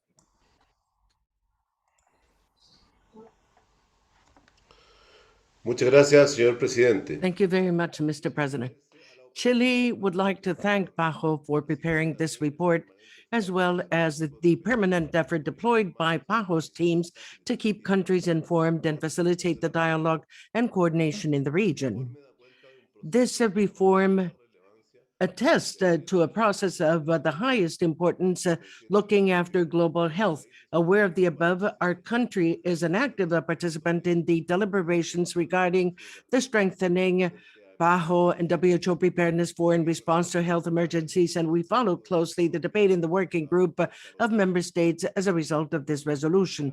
We share all of the above as indicated by the report in connection with what is at stake in the deliberations of the group. They will be the main component in order to determine the leadership, the governance, and the financing mechanisms of WHO, as well as a strategic approach of technical cooperation. In that regard, we would like to inform that Chile has established a special group of experts on health in order to provide advice and deliver practical elements that will contribute to the discussion that will take place in Geneva. This group is made up by experts on legal matters, epidemiology, risk management, and disasters on health, as well as including professionals from the liaison group of the IHR in Chile and the International Department. We hope that you will participate in this debate and that we welcome ideas from other countries in the region and that all national experiences and ideas will contribute so that future pandemics will find the world better prepared. Thank you, sir. We thank Chile for the intervention. We now recognize the United States, followed by Brazil. Thank you, Mr. Moderator. The United States appreciates the work of the Member State Working Group on strengthening WHO preparedness and response, and has carefully listened to all the Member State interventions and proposals over the last few months. We must determine how best to move forward in the intersessional period to address the areas where we understand there is convergence, as well as to address those areas where we need continued work to address important issues and recommendations. There appears to be convergence on WHO strengthening through improving member state engagement in governing bodies, especially the executive board. The United States put forward a proposal to establish 2 separate standing committees for the executive board, one on governance and one on health emergencies. It is our understanding that member states agree with the need to strengthen engagement on governance issues. The United States will propose that member states work on building consensus on a governance strengthening proposal that could be considered as early as the October meeting of the WGPR. On the international health regulations, we've heard multiple WHO member states emphasize that we should work to strengthen and reinforce our existing legal mechanisms. We have also noted broad convergence with respect to the fact that states parties must improve both implementation of and compliance with the IHR. The most recent revision of the IHR in 2005, we've learned a great deal since the last revision of the IHR in 2005, including the imperative of research preparedness and research response to ensure the world has adequate medical countermeasures for outbreak and pandemic response. In addition, scientific advances since 2005 present vastly greater opportunities for global health security. For example, a pathogen gene sequence is enough to create a candidate vaccine, making rapid sequence and sample sharing, not addressed in the IHR, a matter of great urgency in an emerging outbreak. Another lesson we've learned for response is that good participatory practice and effective public communications are essential to ensure both accurate information and public trust during health emergencies. Public trust is critical to broad uptake of both pharmaceutical and non-pharmaceutical response interventions. The IHR, simply put, is an analog agreement in a digital world. The pandemic has highlighted the importance of IHR core capacities, and we understand that core capacities that undermine the IHR are difficult that underpin the IHR are difficult for some countries to implement due to lack of resources at a time when national governments are facing a pandemic. These resources are even more difficult to come by. In the interest of time, I have a longer statement that I will submit for the record. I would just note the goodwill of the United States in working to build consensus in the Americas, and we look forward to working with our fellow PAHO member states and WHO member states in building a strong, agile, effective, and authoritative WHO, and ask for your support as we move forward with this process. Thank you. We thank the United States for the intervention. We now yield the floor to Brazil, followed by Canada. Obrigada, senhor moderador. Thank you, distinguished moderator. Brazil thanks PAHO for the submission of this report and the support provided in these discussions for a comprehensive placement of the region of the Americas in strengthening preparedness for and response to health emergencies of WHO and PAHO. The public health emergency of international concern with COVID-19 led to different reactions leading the WHO to react to the pandemic and bringing transparency in all matters. We support the need for strengthening WHO core capacities to act as a coordinator and legal authority on global matters. The discussions on the strengthening of WHO should not result in greater fragmentation of the architecture in global health, the creation of the new orders, and consequently on data obtention should complement instead of strengthening the global preparedness in health emergencies. Within the discussions underway in the working group, we stress the importance of managing actions, concentrating on the necessary matters in the work of WHO on health emergencies, so as not to deal with issues that are outside the scope of its mandate.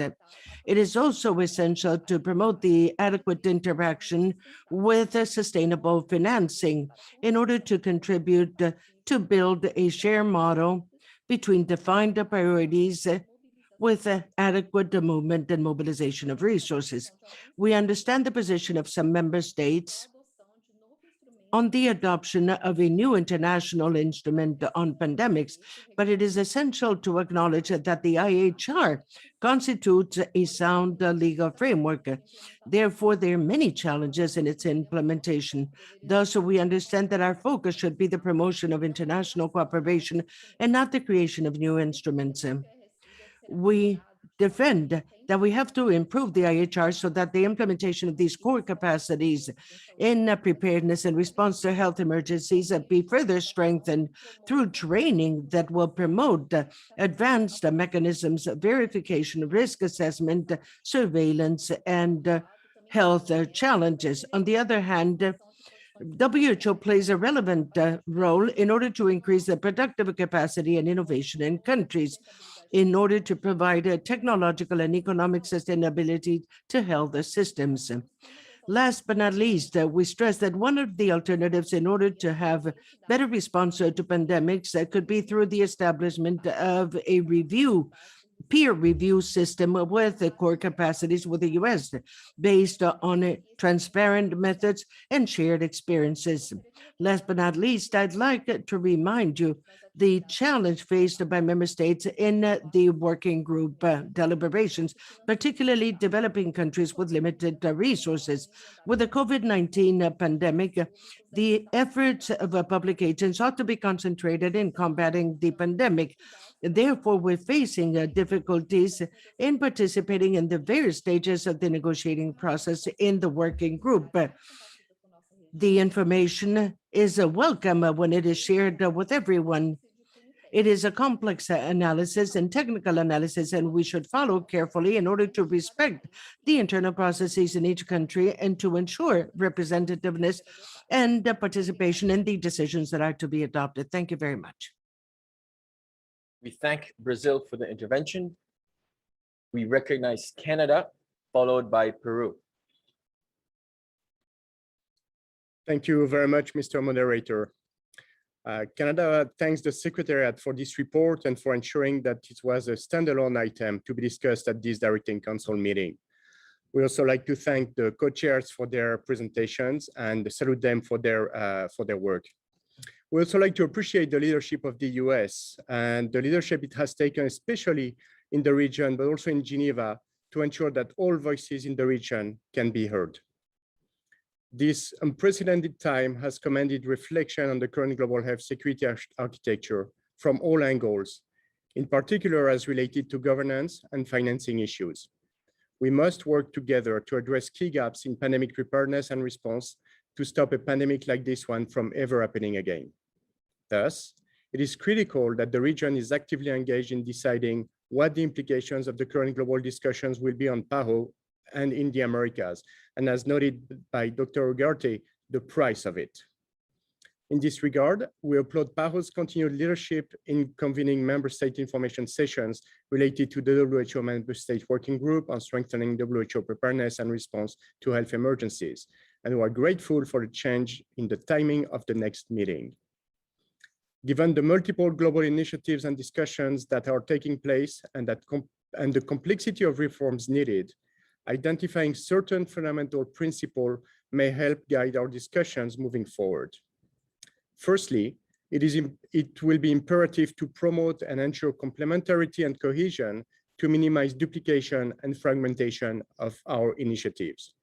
Secondly, any efforts at reforming the current health security architecture should work to avoid the uneven impacts of future public health emergencies across regions and address the needs of marginalized and vulnerable groups to ensure no one is left behind.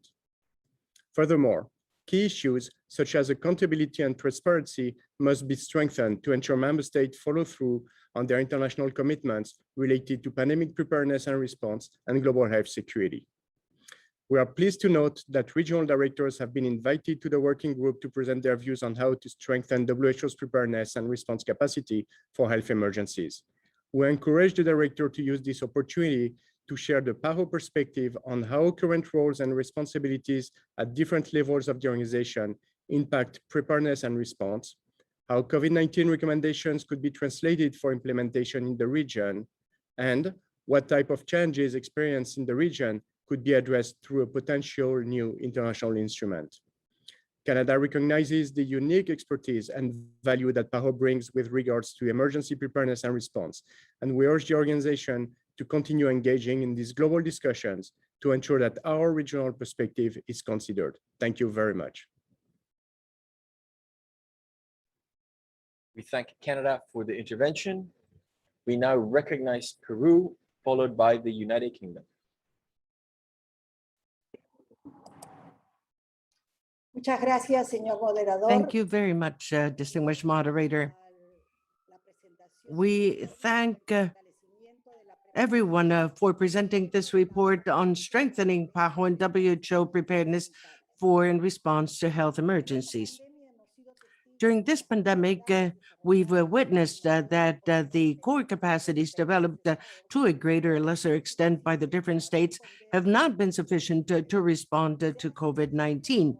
It is thus essential to promote sound leadership at the highest level of policymakers of states in order to coordinate and be empowered with all the aspects of the response to the pandemic, to have an impact on sustained and predictable financing for preparedness and response to health emergencies, even being obtained from national budgets in order to ensure that the world will be prepared and can respond to future pandemics.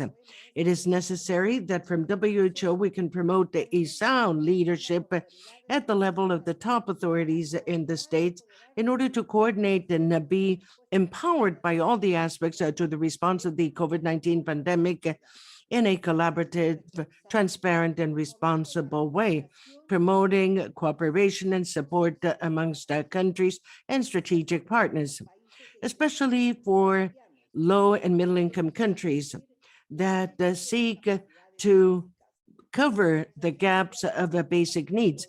The World Health Organization could also analyze how international organizations, as well as international financial institutions, can better support the development of these capacities, providing and promoting funding for national plans and technical experience, and how countries can find support amongst themselves, including self-financing. On the other hand, the pandemic has laid bare that the global system of health services, instead of having a coordinated network of cooperating countries that work in order to prevent and control pandemics, has been reflected in groups of countries or individual countries working for their own benefit for themselves. It is expected that member states of PAHO, when empowering the benefits of the work of the working group, will continue sharing their points of view and will concentrate their priorities on the basis of consultations and coordination all across the board in all relevant government sectors. In this process, we are to consider the different initiatives underway at an international level that are related to the scope of the work done by the WGPR in order to ensure its complementarity. Thank you.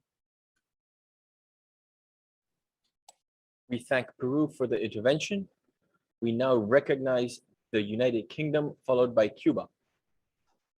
Thank you, Mr. Moderator. COVID-19 has demonstrated the need to accelerate the strengthening of the global health architecture and the mechanisms that member states have to prepare and respond to health emergencies. The UK is pleased, therefore, to hear the views of member states here today and during the WHO strengthening working groups in Geneva, which gives us an opportunity to discuss and develop concrete changes that can change how we approach pandemics together.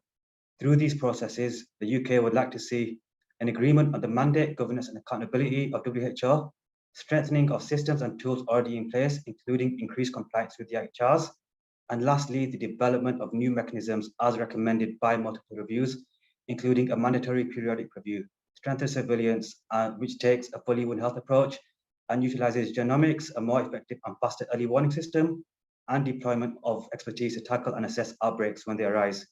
The UK also supports the introduction of a pandemic treaty as part of this broader package of initiatives to catalyze global cooperation, solidarity, and action. A treaty will complement and not hinder existing instruments and governance processes or any future amendments or improvements to them. This includes IHR, which should remain an instrumental framework in our approach to preparedness and response. A treaty is an opportunity to reinvigorate existing obligations through heads of states reaffirming their commitment to them. This proposed treaty or international instrument would also be able to take a fully multi-sectoral and One Health approach, and through a monitoring and accountability mechanism such as a conference of the parties, will ensure health emergencies remains on the political agenda. Thank you.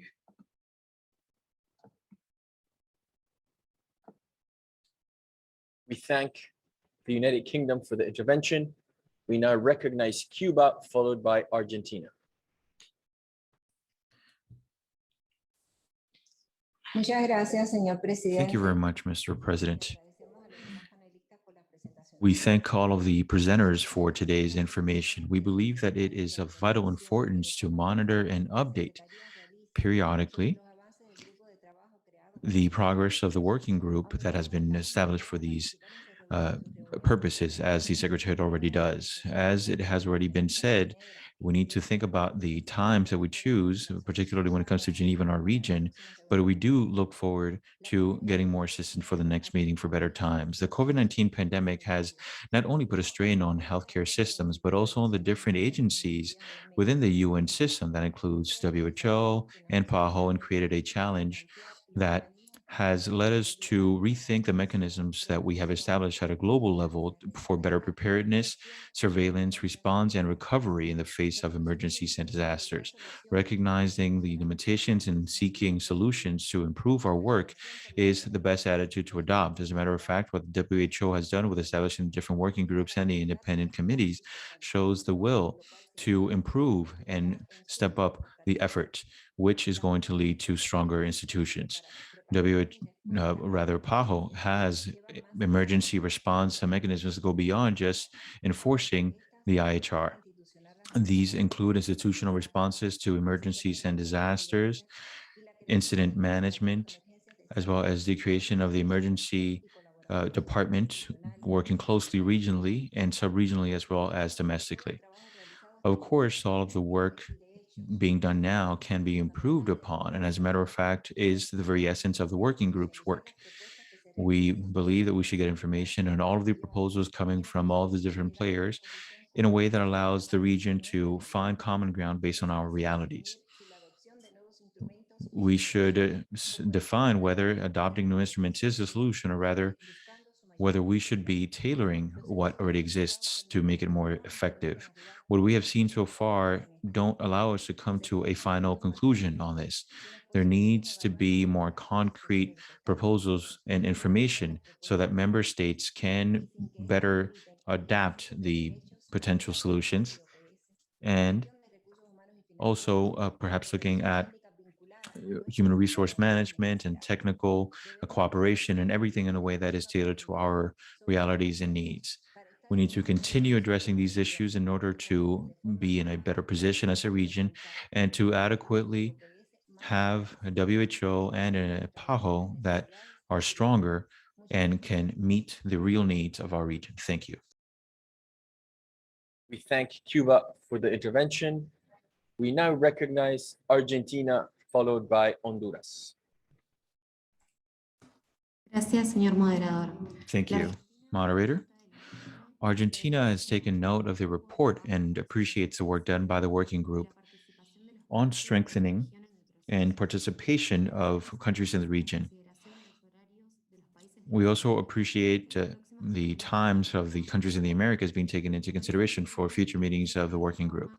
Our country believes that the reform and strengthening process should have the WHO at the heart of coordination for health responses at a global level.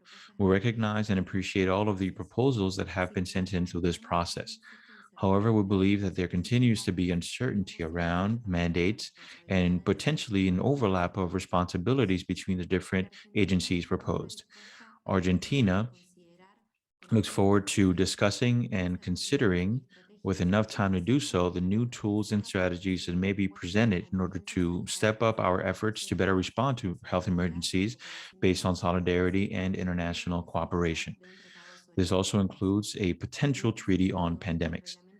In this regard, the IHR is a key pillar for global health preparedness and response.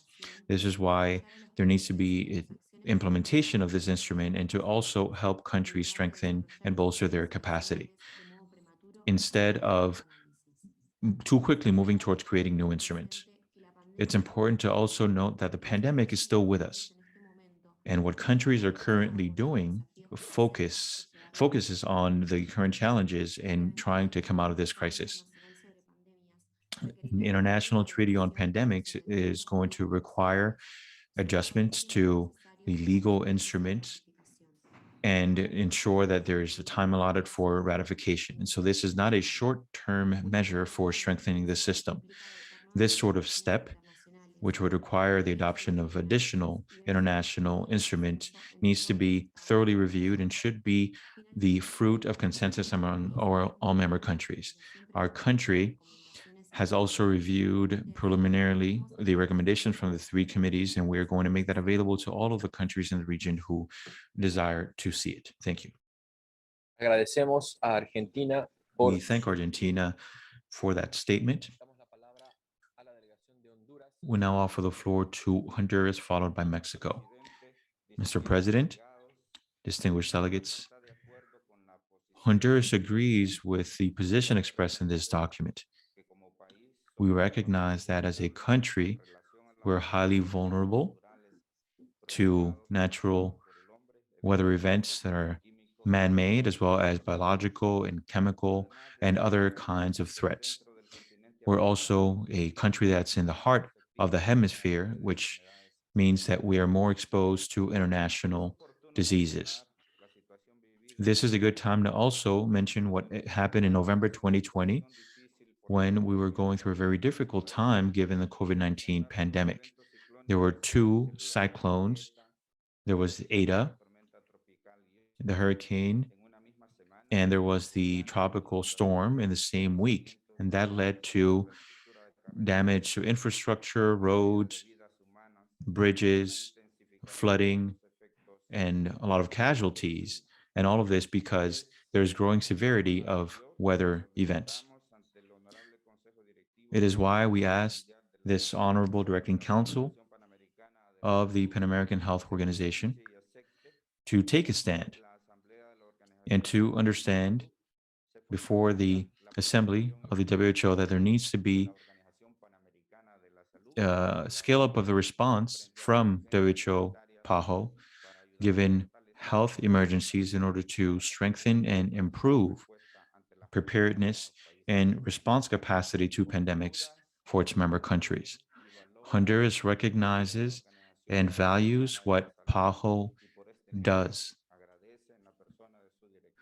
And would like to thank the director, Dr. Carissa Etienne, as well as Dr. Piedad Huerta in the country office in Honduras, for all of the support and for all of the efforts throughout this very difficult pandemic time. Honduras also vows to continue taking steps to improve preparedness and response given health emergencies. Of course, working within the region and the liaison from PAHO in a way to continue to improve what we're doing under this process in order to have everything we need for better development. Honduras asks the Directing Council to consider this report as it has been presented. Thank you. We thank Honduras for the intervention, and we now yield the floor to Mexico.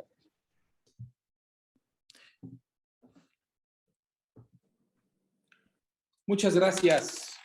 Thank you very much, Moderator, President.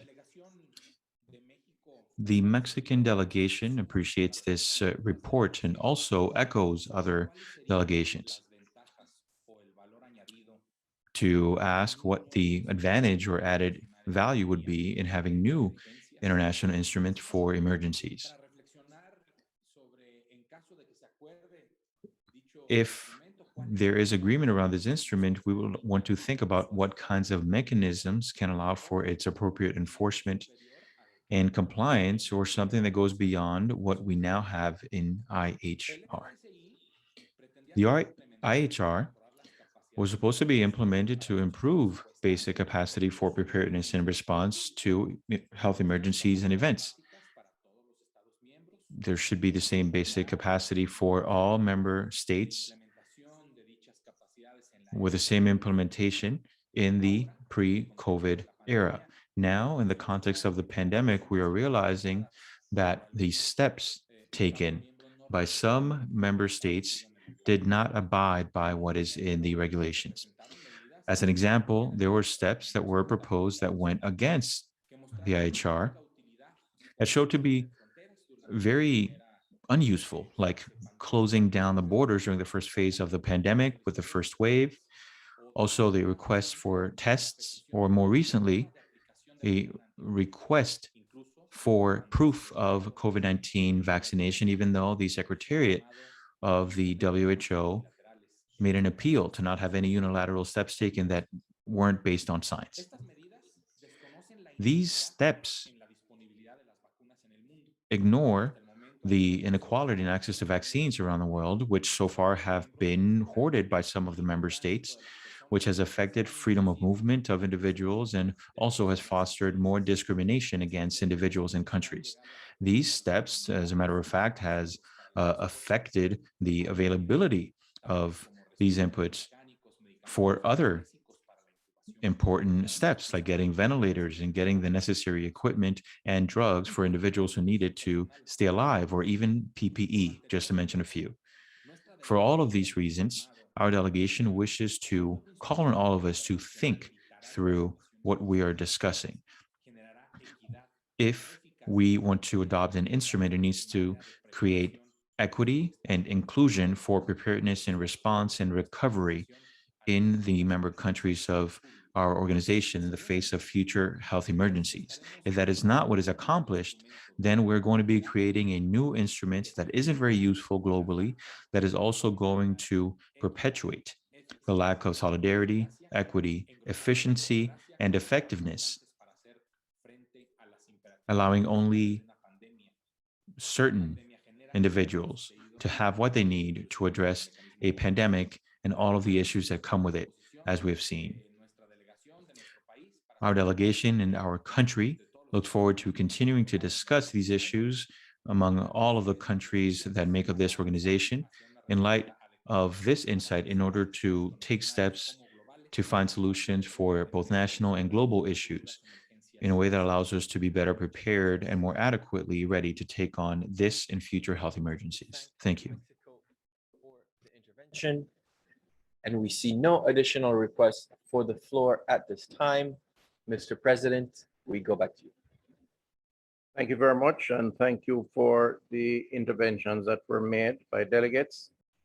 I am going to now yield the floor for responses, starting with, of course, Ambassador Ward Dantes, Mr. Matif, and Dr. Urgante, not necessarily in that order, or all three, but you decide amongst yourselves who will respond. Mr. President, I will be happy to, to respond, Okay, but of course, Thank you so much. Thank you so much. Now, I just would like to thank Member State for your very interesting comment. I do not hear a very direct question, but I do think there is some element raised by the Member State that I think it's appropriate for me to respond within my mandate as a co-chair. And I understand, agree, and this is something that has already been raised during the conversation, that the way we are conducting our work should not only focus on the objective, but also focus on the current problem experiencing by member state, what kind of measure, resources they needed at the moment. So our exercise in the working group should be able to respond, whether the short-term issues that challenge that faced by member state, also the long term. So now based on that exercise, then we can have the option whether we are going to work on the existing mechanism, or we are thinking having a more creating a new framework or new legally binding instrument. Now from the floor, I listen from different member states that the issue access of countermeasure, it's one of the issue that raised from time to time, and of course how they can build their core capacity in terms of strengthening the implementation of IHR. The other issue that raised by member state is the issue of accountability and transparency, the issue of financing. So there is a different issue, and for us, I think as co-chair, we need to guide member state and giving them different kind of option how they're going to respond to these challenges. Now, for example, the issue of access to countermeasure, I think one of the, I also understand that individual country and also WHO at the moment is currently working very hard to overcome the pandemic. But while we are working to overcome the pandemic, please do not forget there is a lot of lesson learned. When we talk about the issue of access countermeasure, I think the obvious example is how member states working together to create different kind of initiative and various mechanism. I think the most obvious example is the Act A, the accelerate Act A, including the COVAX facility, the pillar for vaccine. So this is a new kind of instrument, a very ad hoc mechanism, but in a way, it's also an answer by member states how they are trying to complement complement not inadequacy of IHR, to complement the gap when IHR are not being implemented correctly or not implemented adequately. So the question here, whether we are going to take this lesson learned of Act A becoming as part of our work to amend and adjust the IHR or any existing framework that WH, but whether this a good symbol of solidarity we need to bring this to a higher level political commitment. The other issue is on accountability and transparency, for example. This is also another issue. I was hear from different conversation with a lot of member states whether to ensure accountability and transparency we do just simply implement IHR or other existing framework. There's an idea of having a peer review, whether a peer review that conducted on certain period of time can able to answer in the situation of pandemic and create accountability or transparency during the time of need. But whether we need to have a more highest level political commitment to ensure that each individual country are accountable, each individual country has create a mechanism to ensure transparency within their own national system and to their regional neighboring country and also to the global community. So this kind of choices, it will depend again on the member state how you are going to carry this format. But what we do, I think the reality is even if we take the measure of amendment of adjusting IHR or creating a new instrument, there is a certain level of negotiation should take place. So that's also the reality. So it's not something that we can avoid it. So I think as a co-chair, I need to lay everything on the table that this is our challenge. We cannot simply, just say that we cannot negotiate. If we want to achieve something, we do have to negotiate and try to find our way, whether this among these two or maybe three different options that we have. Thank you. Yeah, thank you. Thank you, Ambassador, and thank you, Mr. President. Just briefly, Ciro, and then to turn to you. I really want to also just thank everyone, all of the delegates for their interventions and for the clear messages that you have provided. And I agree very much with my co-chair in terms of key takeaways for us. We will continue just to commit that we will continue to work, and we hear you loud and clear that everybody is at the same time as you're trying to negotiate the new global health architecture that we all want to be a part of and that we all need. You're also responding to the pandemic in your own countries. And so we will continue to try and think creatively and actually work with PAHO Secretariat as well as with WHO Secretariat in Geneva to think of as many creative ways as possible to get your views and to take them into account as we move forward.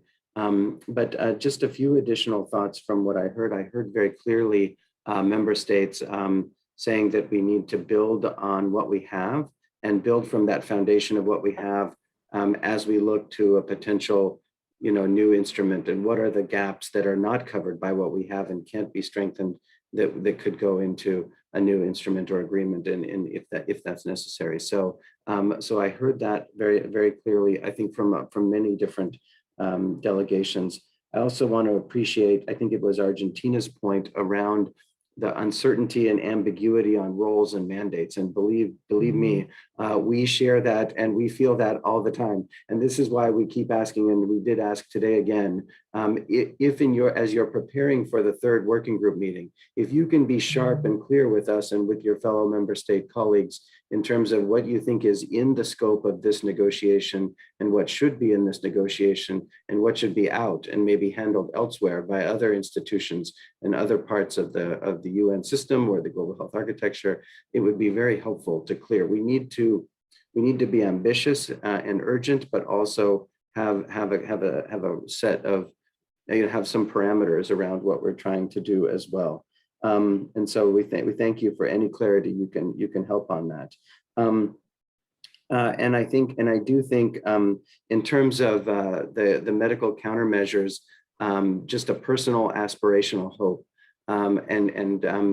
Listening to you all today and to other discussions when we've spoken with other regional committees, as Ambassador Grata said, everyone is working very hard and coming up with creative ways as possible. Vaccine donations, COVAX, ACT-A, these are incredible things that are moving forward. And actually, I think as someone from this region, I think we can be very proud as the Americas region for the role that PAHO is playing, not only for us in the region, but globally, because of the expertise and capacity that exists through things like the revolving fund for vaccines to help countries. So I think that's great.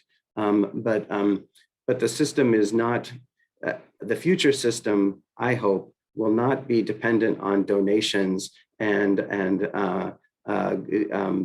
one or a few countries coming through. It'll be a system that actually is useful and supportive of all of us, and that from the beginning, that equitable access will be something that is just a part of the system itself. So that's the aspiration and the hope. And very lastly, I want to thank Honduras for raising your national circumstance last year around not only the COVID response, but also the severe weather events, and just pointing out that as we're doing this work, we're focusing a lot on what's wrong with the COVID response, but that's always our problem, right? We get stuck in the narrow vision when we need to have a bigger vision as well. So looking at the IHR and health emergencies and how they can support multiple types of emergencies as well. I think that was a very important and insightful contribution. So I appreciate them very much for that. Thank you, Mr. President, and Ciro, over to you. Thank you so much, Mr. President, Ambassador Grata calling. I would like to thank Chile, United States, Brazil, Canada, Peru, UK, Cuba, Argentina, Honduras, Mexico, and many other countries that provided their support and their participation during the informal sessions that we had around this topic. And as we discuss, or as the working group on preparedness and response, discuss the considerations of developing WHO convention, agreement, or other international instrument on pandemic preparedness and response, the capacity and will of PAHO member states to set the priorities and advocate for them may have implications on several aspects. And Cuba mentioned some of them and several other countries as well, but I would like to highlight that these implications may be related to the exercise of the member states' rights and authority to strategically govern WHO, including sunsetting and or adopting decisions and resolutions. Also, to effective human and financial resources management of WHO and technical cooperation targeted to specific health needs of member states. The implications for the Pan American Sanitary Bureau may be related to the acknowledgement of its health leadership in the region of the Americas, as was stated by all member states, and its positioning on the overall WHO organizational structure. Its own organizational structure was mentioned also by several member states on the incident management team that is responding to the COVID-19 pandemic, including all the entities around PAHO, the human and financial resources that is needed, and the delivery of technical cooperation to member states that is appropriate to their needs, including building resilient health systems as the resolution that was approved at this directing council, and the effective and agile systems to mitigate, prepare for, and respond to health emergencies. So there is a very, very important task that all our member states must be aware of and also fully participate at these global level discussions, but there is too much at stake. Thank you so much. Thank you very much for the comments that were made earlier. And I will now ask Madam Director for her comments. Thank you. Thank you, Mr. President, and let me thank our member states for the interventions on this agenda item. We are at a juncture where we must continue to address and respond to the COVID-19 crisis, but at the same time, we must begin and decide how best to go forward. As Cyril mentioned, and I underscore a lot of what Cyril mentioned, the countries from this region have had structured programs for emergency mitigation, preparedness, response for 40 years. Very well established with the institutional arrangements that supports all of those stages.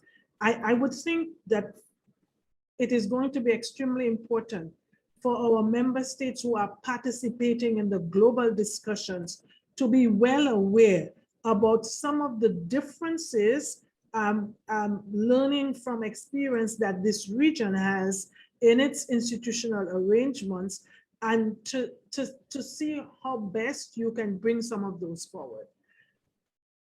In our institutional arrangements, we stress the sovereignty of member states. PAHO does not parachute into a country and then take over the authority of the national government and begin to operate. We have heard over and over again, this is not the first time, that WHO must be empowered to be able to go into countries and take over. And we have to be careful that this does not happen. I think it is important that we harness the lessons that have been learned in PAHO. And some of those, the country empowerment itself, the national authority empowerment for all of these stages. I think also the PAHO and the way it deals with empowerment of our country officers, And that's a continuous empowerment of country offices, of sub-regional offices, and at our regional level, and how the coordination is achieved across all of those levels. This sounds minute, but this makes a big difference between how you prepare and respond, and the agility with which you can act. Also important, the coordination, strong leadership and coordination from the regional level, and of course from the headquarters. But headquarters cannot take over the coordination role of the regional office. And the regional offices will have to be empowered to be able to support and discharge the responsibilities of WHO at the 3 levels. That is going to be extremely important that we look at this. And it is in the Secretariat in PAHO, it is an all of Secretariat response. This is very different from WHO. WHO has an emergency program that is not coordinated across the organization. So when an emergency occurs and they have to procure, then they must develop a procurement group within the emergency. In our case, we utilize the expertise that is already present. We build on that expertise. We ensure the institutional arrangements so we can ramp up and engage across the organization in responding to emergencies. And I think that's one of the strongest, those are some of the strongest lessons coming out of the 40-year experience in a region that deals frequently with emergencies. We are probably the region with the highest frequency of emergencies. I think going forward, as we look at the strengthening of WHO for emergencies, we need to look at the policy and legal frameworks. And I know that those analyses have been done, but our member states have to give voice to this. What are the policy and legal frameworks? How are the programs to be organized? The financing, and that's going to, and we've heard it, and how this working group's work relates to the Sustainable Finance Group, and we've heard that as well. We already have an arrangement, and I'm not here, I am not advocating for one or the other, but the international health regulations continue to be enforced. How do we strengthen WHO for its role in discharging its responsibility under the IHR? How do we empower WHO to address some of those gaps?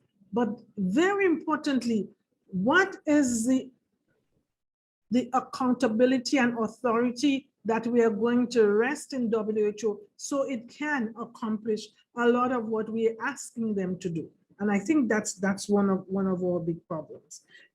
So who is going to hold member states accountable? How is WHO going to enforce that accountability and to play out that role? That is also one of these issues. I think it's extremely important that we look at the role of member states. Member states have a role, and they are not playing that role sufficiently. And so what are the mechanisms that are going to be used? And certainly, how are we going to decide, is the IHR adequate? Do we need another mechanism? How this other mechanism is going to act with IHR, or are they going to act side by side? And will there be gaps that fall between those two? How are they going to be addressed? But very importantly, empowerment of countries and empowerment of WHO, whatever functions and that you ask WHO to carry out, we must have the authority to do it. Without that authority, some of it cannot be done. And so, I mean, what are those global systems that we are going to put into consideration that are enforceable? If they are not enforceable, any member states can decide, I am going wrong, I am not complying with any one of this. So there has to be some global mechanism that is going to ensure that we can enforce this. This is extremely serious, and I don't want to repeat what Cyril says, but certainly we need to make sure that the region's interest is taken into consideration, that the region's lessons, we have the best documented lessons learned over time. So you can take that from me, and so and Cyril too.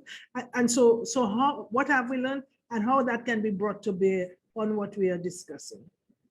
And so this is serious. I know that we are fully engaged in COVID-19 response, but let me thank the co-chairs that you have made it possible for our member states to facilitate the participation of our member states in the working group meetings.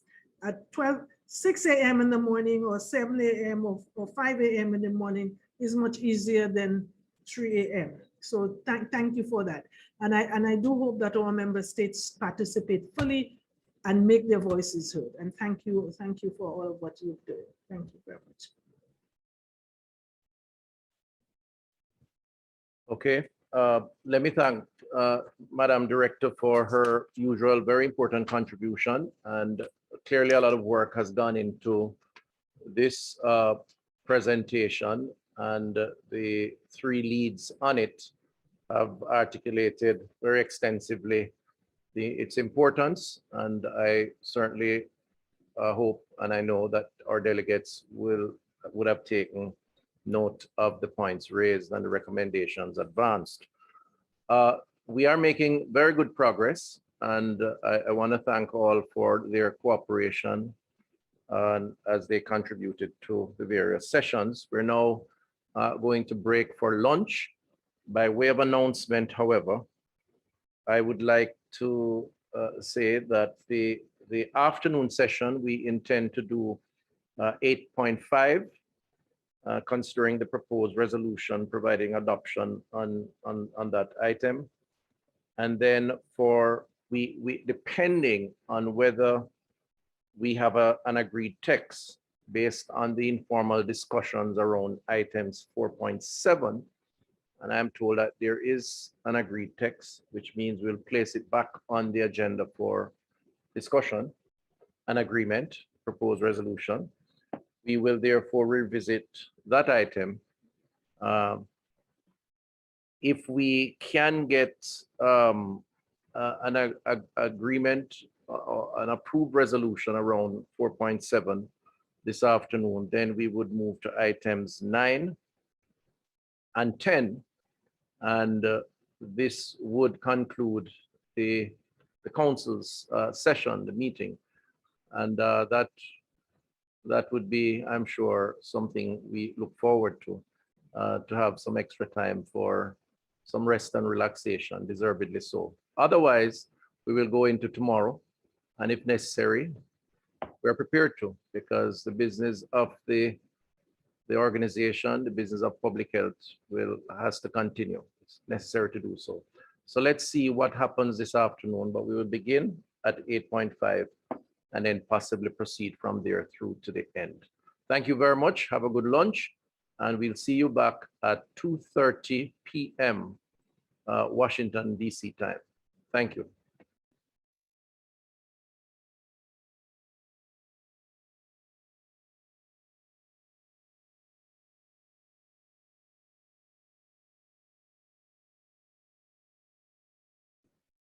Just one final comment. The agreed text coming out of the informal session should be circulated within the next half an hour. So delegates, please pay attention to that, so you have a head start before we reconvene at 2:30. Thank you very much.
The Americas have been hit hard by COVID-19. In March 2021, after intense preparations, countries were ready to introduce COVID-19 vaccines with the help of PAHO. When the first vaccines from the COVAX facility became available, PAHO's revolving fund delivered them to the region. Here's what it took to get there. For decades, PAHO has worked with countries in the Americas to achieve their immunization goals with a lifelong approach and strong adult immunization services, making it the first region in the world to eradicate smallpox, be declared polio-free, and eliminate other vaccine-preventable diseases like rubella. PAHO helped to analyze and review vaccination plans and consolidate demand to allow all countries to purchase vaccines at affordable prices.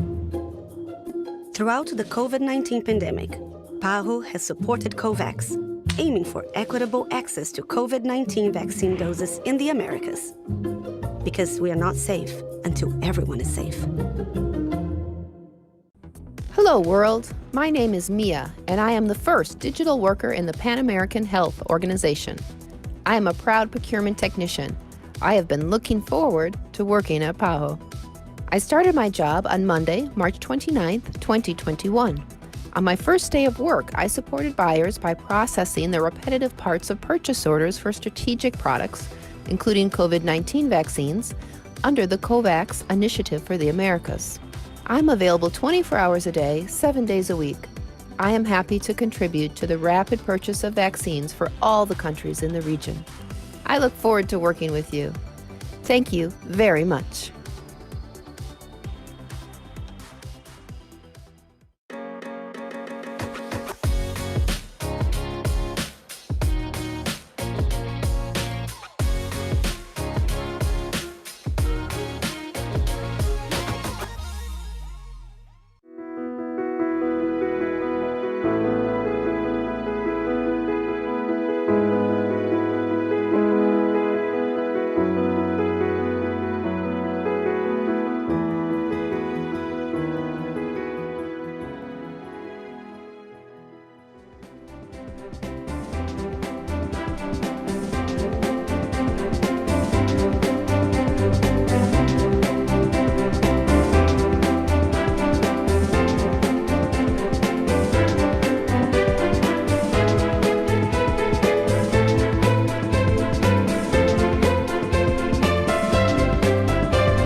Bonjour, je m'appelle Max.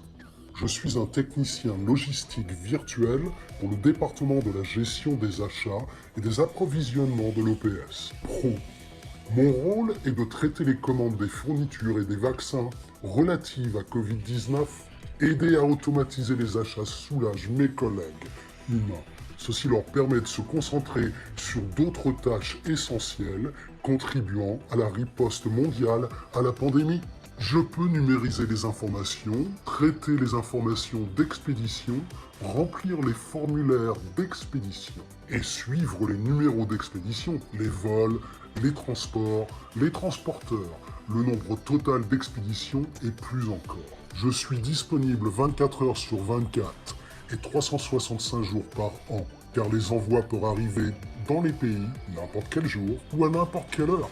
Merci Paro de m'avoir intégré à l'équipe.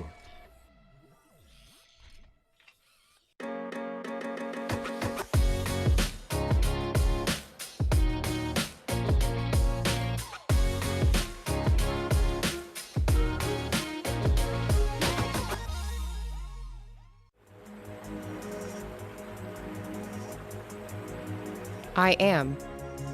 We are. All of us. Together. This is who we are. Our humanity. The hopes we share. The struggles we face. The stories that define us. Individually, collectively, universally.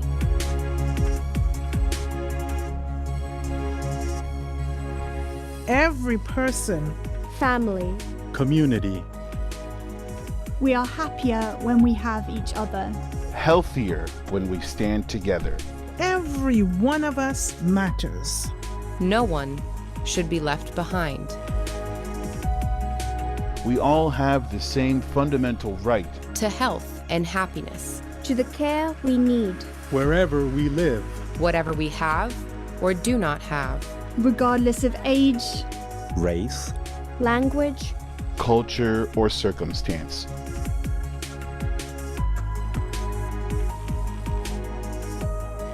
This is our mission.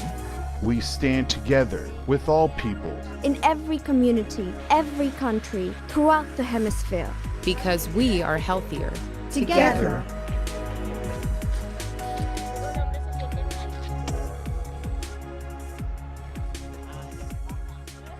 We are the Pan American Health Organization, working for health for everyone, everywhere.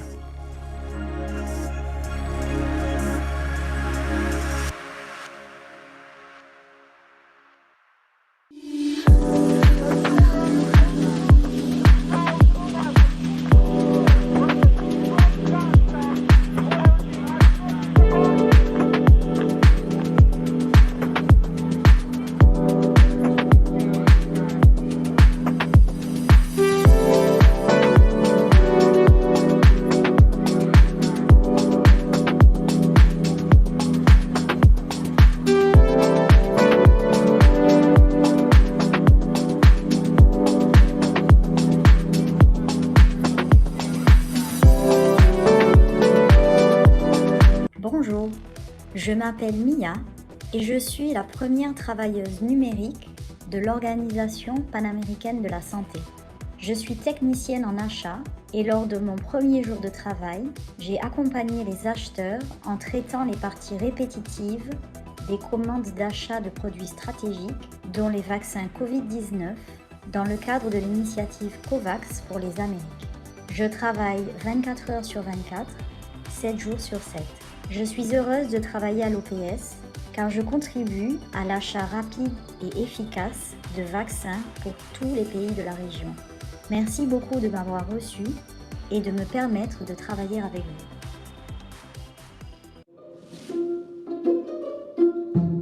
The Americas have been hit hard by COVID-19. In March 2021, after intense preparations, countries were ready to introduce COVID-19 vaccines with the help of PAHO. When the first vaccines from the COVAX facility became available, PAHO's revolving fund delivered them to the region. Here's what it took to get there. For decades, PAHO has worked with countries in the Americas to achieve their immunization goals with a lifelong approach and strong adult immunization services, making it the first region in the world to eradicate smallpox, be declared polio-free, and eliminate other vaccine-preventable diseases like rubella. PAHO helped to analyze and review vaccination plans and consolidate demand to allow all countries to purchase vaccines at affordable prices. Throughout the COVID-19 pandemic, PAHO has supported COVAX, aiming for equitable access to COVID-19 vaccine doses in the Americas. Because we are not safe until everyone is safe. Hola, soy Max, un técnico de logística virtual para el Departamento de Gestión de Adquisiciones y Suministros de la OPS. Mi función es procesar los pedidos relacionados con los suministros y las vacunas contra la COVID-19.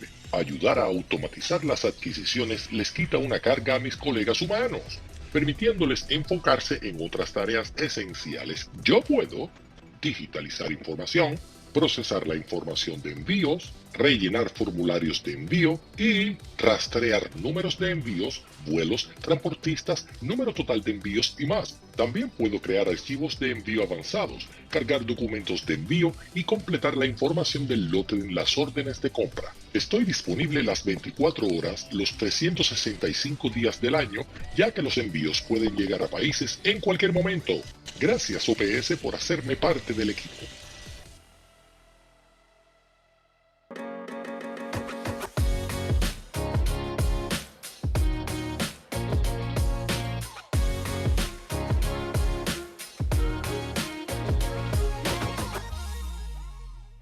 Olá, mundo! Meu nome é Mia e sou a primeira trabalhadora digital da Organização Pan-Americana da Saúde. Eu sou uma técnica de compras e no meu primeiro dia de trabalho apoiei os compradores processando as partes repetitivas dos pedidos de compra de produtos estratégicos, incluindo vacinas Covid-19 sob a iniciativa COVAX para as Américas. Trabalho 24 horas por dia, 7 dias por semana. Estou feliz por trabalhar na OPAS, pois contribuo para a compra rápida e eficaz de vacinas para todos os países da região. Muito obrigada por me receber e por me permitir trabalhar com você.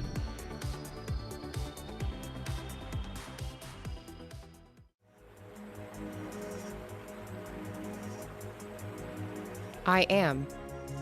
We are. All of us. Together. This is who we are. Our humanity, the hopes we share, The struggles we face. The stories that define us. individually, collectively, universally.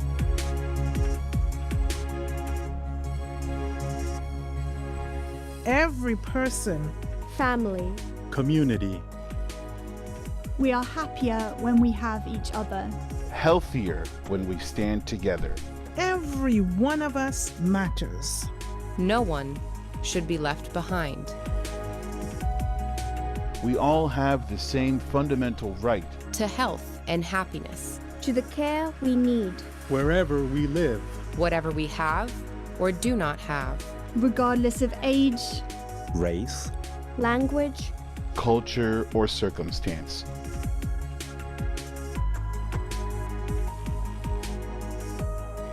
This is our mission.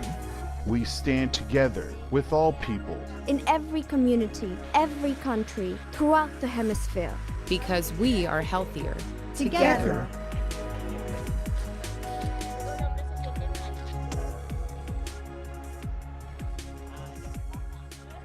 We are the Pan American Health Organization, working for health for everyone, everywhere.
for PAHO's Procurement and Supply Management Department, PRO.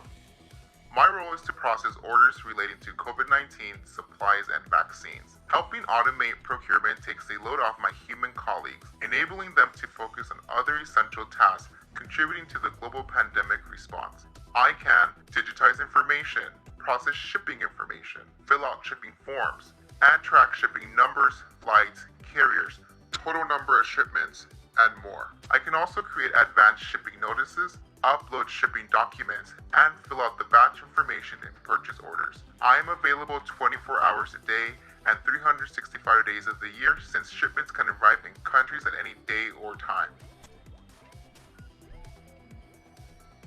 Thank you, PAHO, for having me.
Hola mundo, mi nombre es Mía y soy la primera trabajadora digital de la Organización Panamericana de la Salud. Soy técnica de adquisiciones y en mi primer día de trabajo apoyé a los compradores procesando las partes repetitivas de las órdenes de compra de productos estratégicos, incluidas las vacunas COVID-19, bajo la iniciativa COVAX para las Américas. Trabajo las 24 horas del día, los 7 días de la semana. Estoy feliz de trabajar en la OPS, ya que contribuyo a la compra rápida y efectiva de vacunas para todos los países de la región. Muchísimas gracias por recibirme y por permitirme trabajar con ustedes.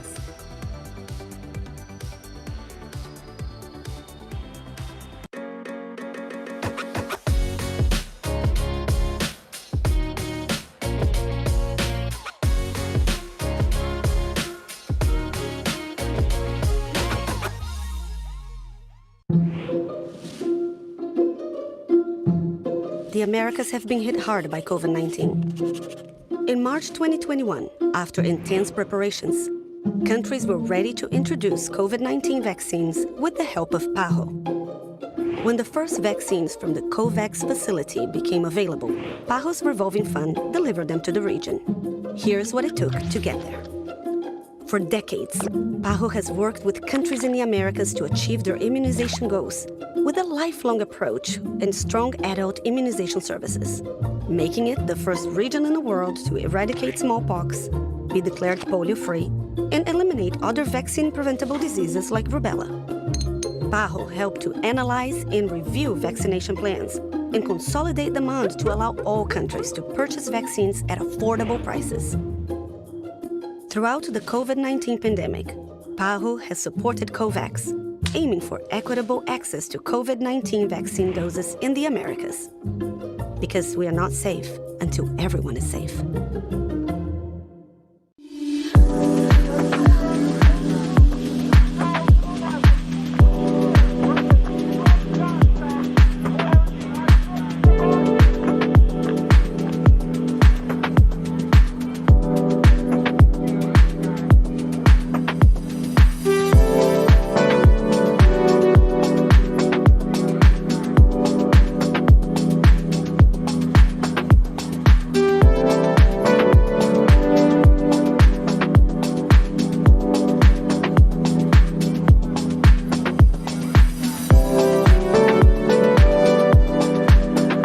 Olá, eu sou o Marcos.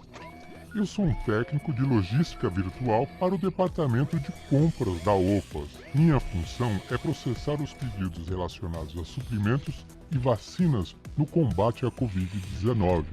Ajudar na automatização das aquisições para a OPAS tira uma grande carga de tarefas dos meus colegas humanos.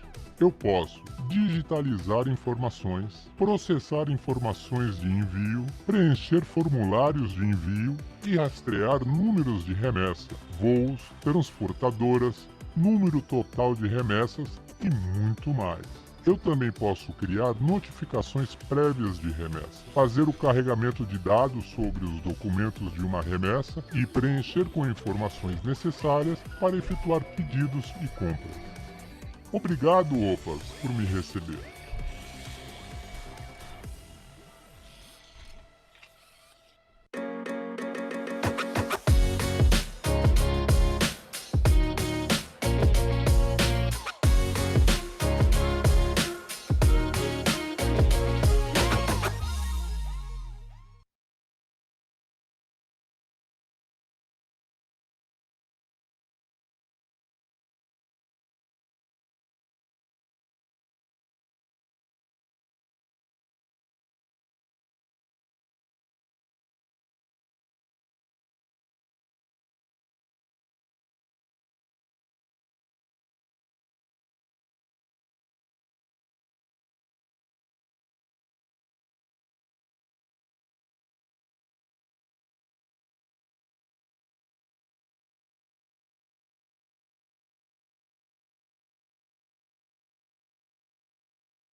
Claro, y ahí es ideal saber si es para simplemente agregar un sitio a la licencia. Porque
joining her.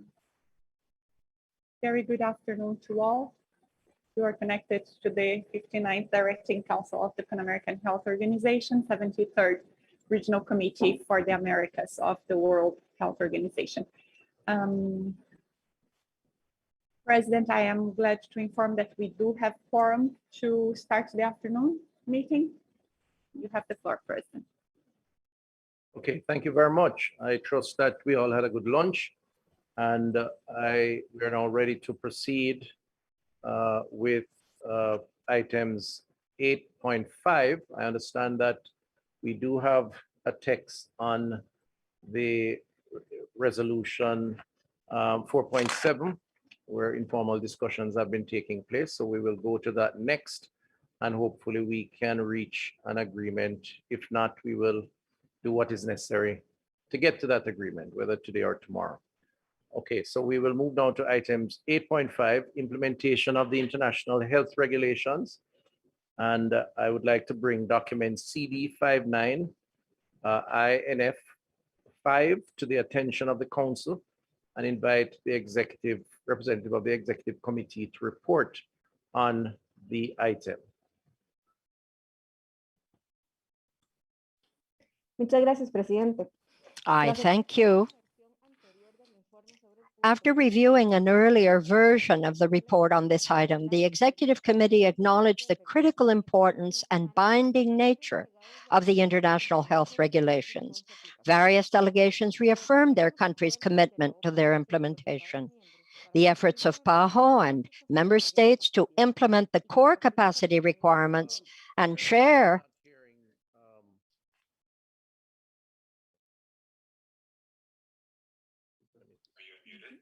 Oh.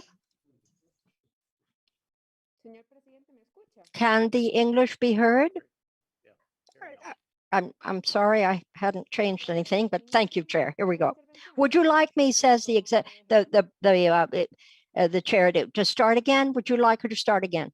Thank you. Glad we can all be heard. Here we go.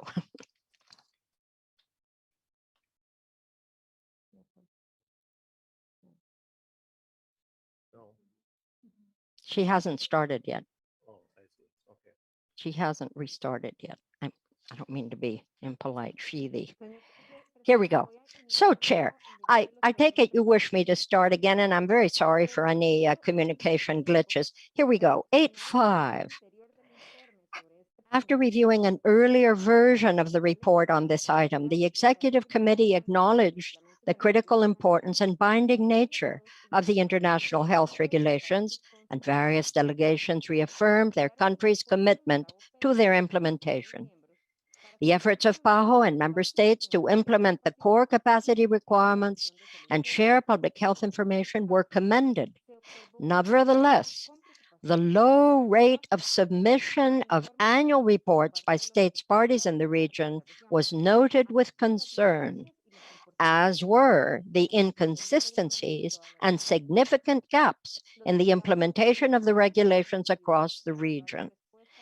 Delegates agreed on the need to evaluate the response to the COVID-19 pandemic.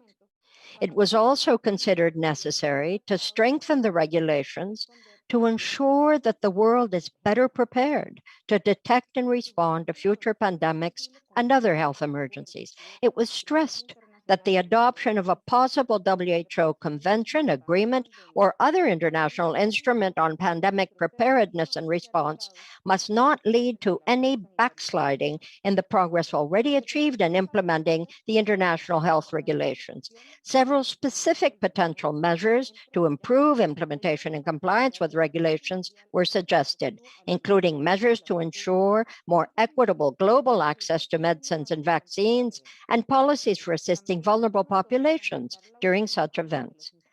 The increased use of existing tools such as after-action reviews, simulation exercises, and peer-to-peer joint external evaluation exercise were also recommended. Thank you, Mr. President. This concludes my report on this item.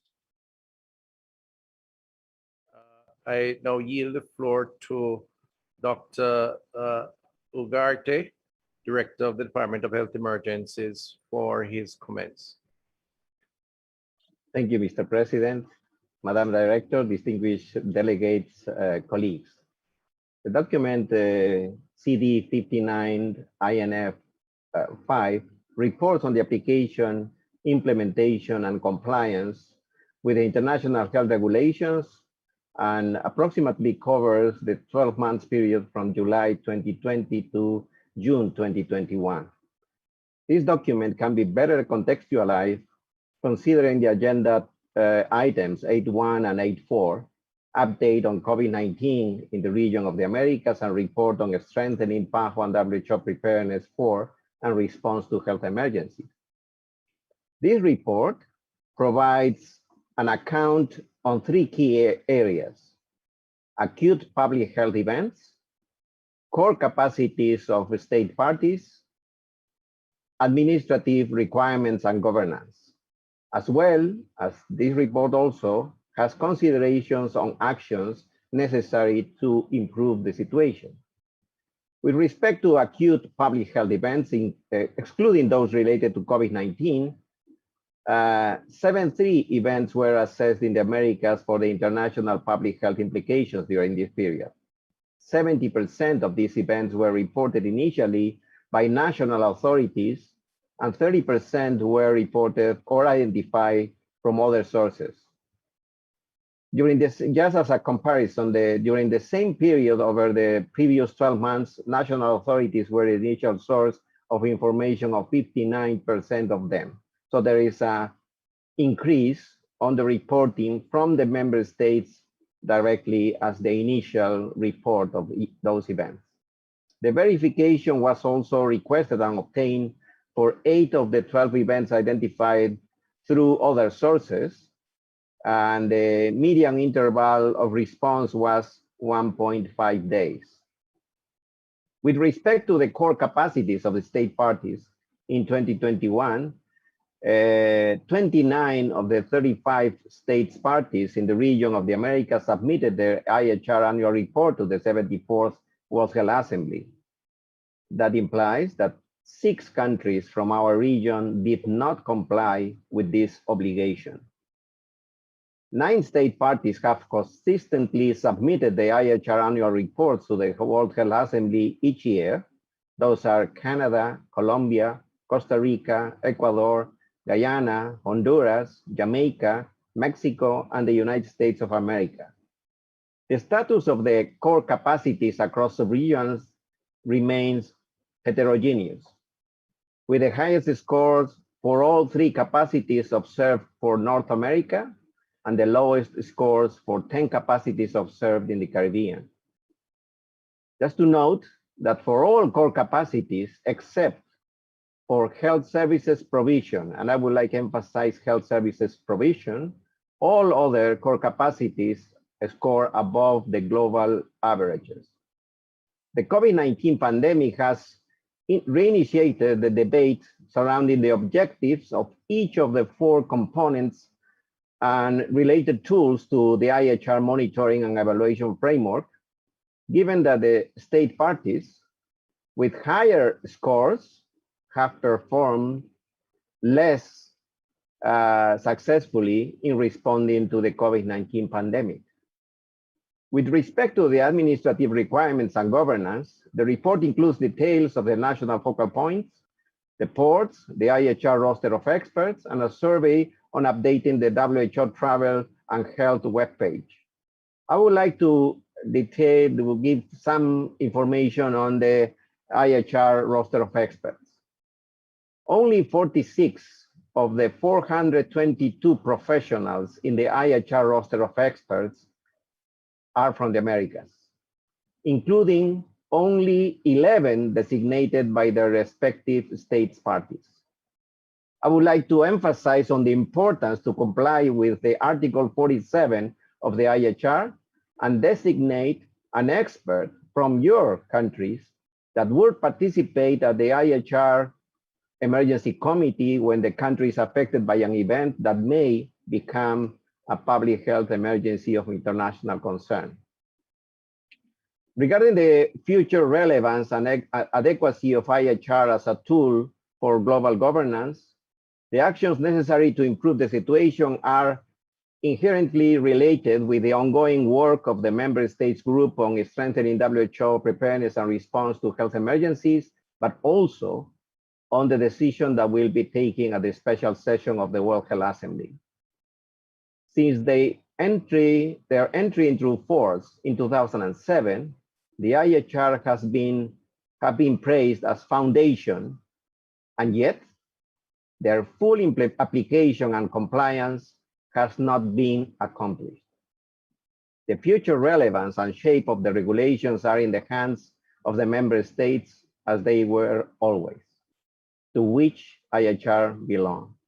The Executive Committee is invited to take note of this report and provide any comments it deems pertinent. Thank you, President. Dr. Ugarte, for that, those comments.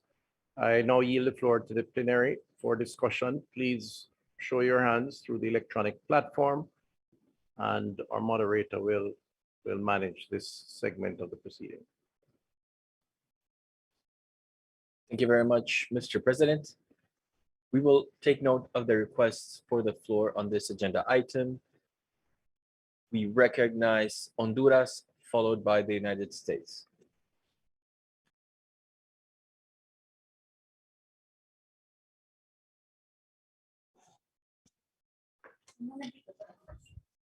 Buenas tardes, muchas gracias, A señor. very good afternoon, Mr. President.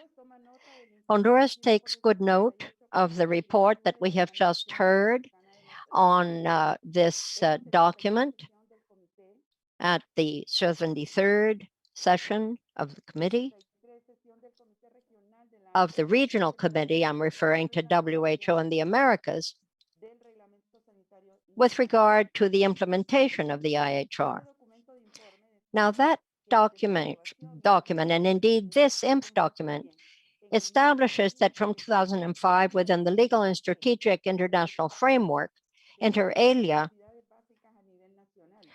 basic capacities of the national level were considered, including points of entry into the countries for, I should say, acute public health events, as well as a mention regarding relevant and related administrative procedures.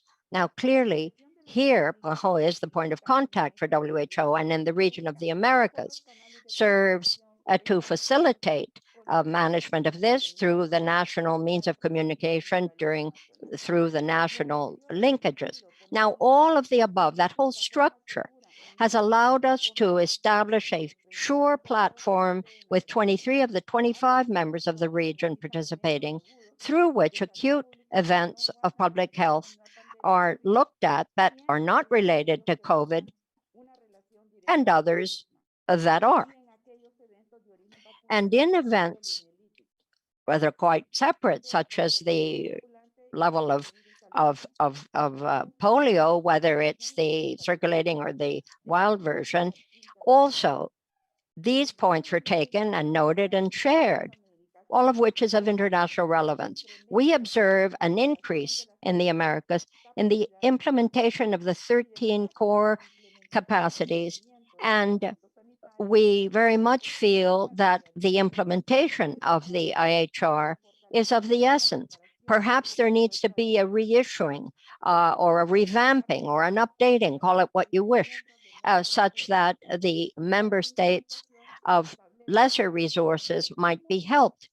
But we very much recognize the relevance of these regulations and how critical they are at international level, as we have seen clearly in our struggle against COVID-19. Now, all of the above simply highlights the absolute imperative of cooperating with WHO and PAHO IHRs to strengthen the capacity of the countries so that they're in a better position to respond to any emergency and to be able to implement the 13 basic capacities. And so we ask the plenary of this Directive Council to please take note of this report on the implementation of the international health regulations, which we consider key. Thank you very much.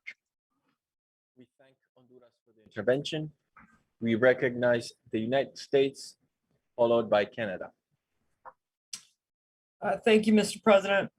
The United States commends PAHO for its efforts to support member states in implementing and complying with their obligations pursuant to the international health regulations. As we face the many challenges of COVID-19 pandemic and response, we appreciate the Secretariat's efforts to support member states in building long-term health security to more effectively prevent, detect, respond to, and recover from public health events of national, regional, and international significance. The report highlights that steady progress is being made by member states in the Americas region to implement the core capacity requirements of the IHR. We commend member states and PAHO for their commitment and hard work to achieve this progress. Yet progress toward full IHR implementation and compliance is not uniform across our region. And the COVID-19 pandemic revealed significant gaps in the implementation and compliance of the IHR that must be addressed.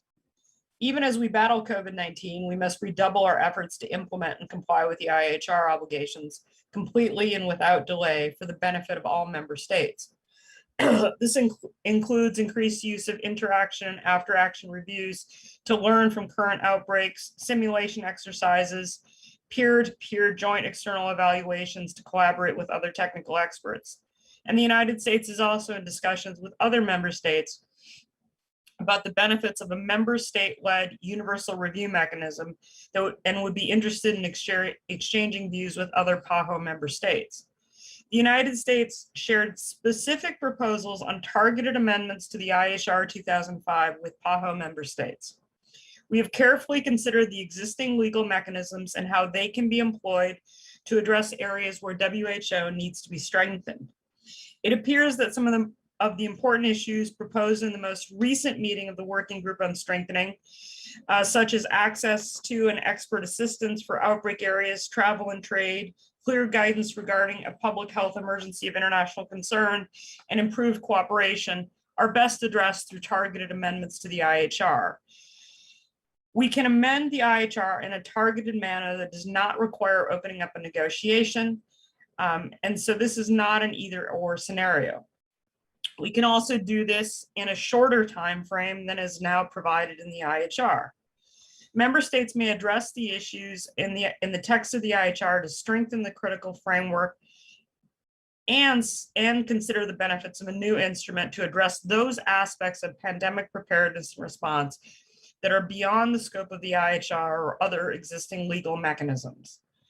If we are asked to propose negotiating a wholly new instrument on one of the most complex and challenging issues we face today, we are certainly able to work together to make targeted amendments to the IHR. We propose that the focus be on the substance of these important issues and building a bottom-up member state consensus on priority solutions to the problems identified. The political will and resolve demonstrated to fight this pandemic must be harnessed to focus on greater cooperation among member states and with PAHO to achieve full IHR implementation. Thank you. We thank the United States for their intervention. We yield the floor to Canada, followed by Brazil. Thank you, Mr. Moderator, and good afternoon to all. Canada would like to thank the Secretariat for this report highlighting the progress towards the implementation of the IHR, as well as the challenges faced in the region. We continue to recognize the critical role that PAHO plays in responding to regional health challenges and emergencies, including COVID-19, and considers the continuity of PAHO's operations to be essential, particularly during this challenging time. Canada continues to support the sharing of timely, accurate, and sufficiently detailed public health information related to the COVID-19 pandemic and other health events from member states to PAHO WHO and between member states in accordance to the IHR. As such, we would like to commend PAHO and member states for their efforts to respond to the pandemic, including the sharing of information, epidemiological alerts, and updates.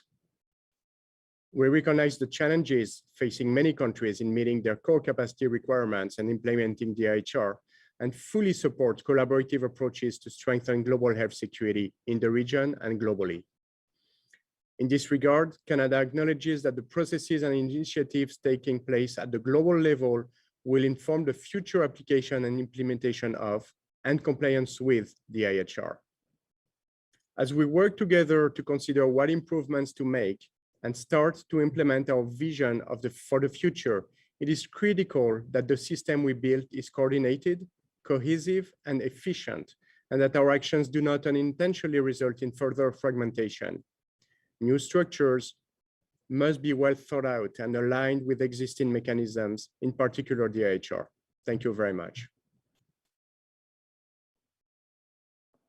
We thank Canada for the intervention. We recognize Brazil, followed by Peru.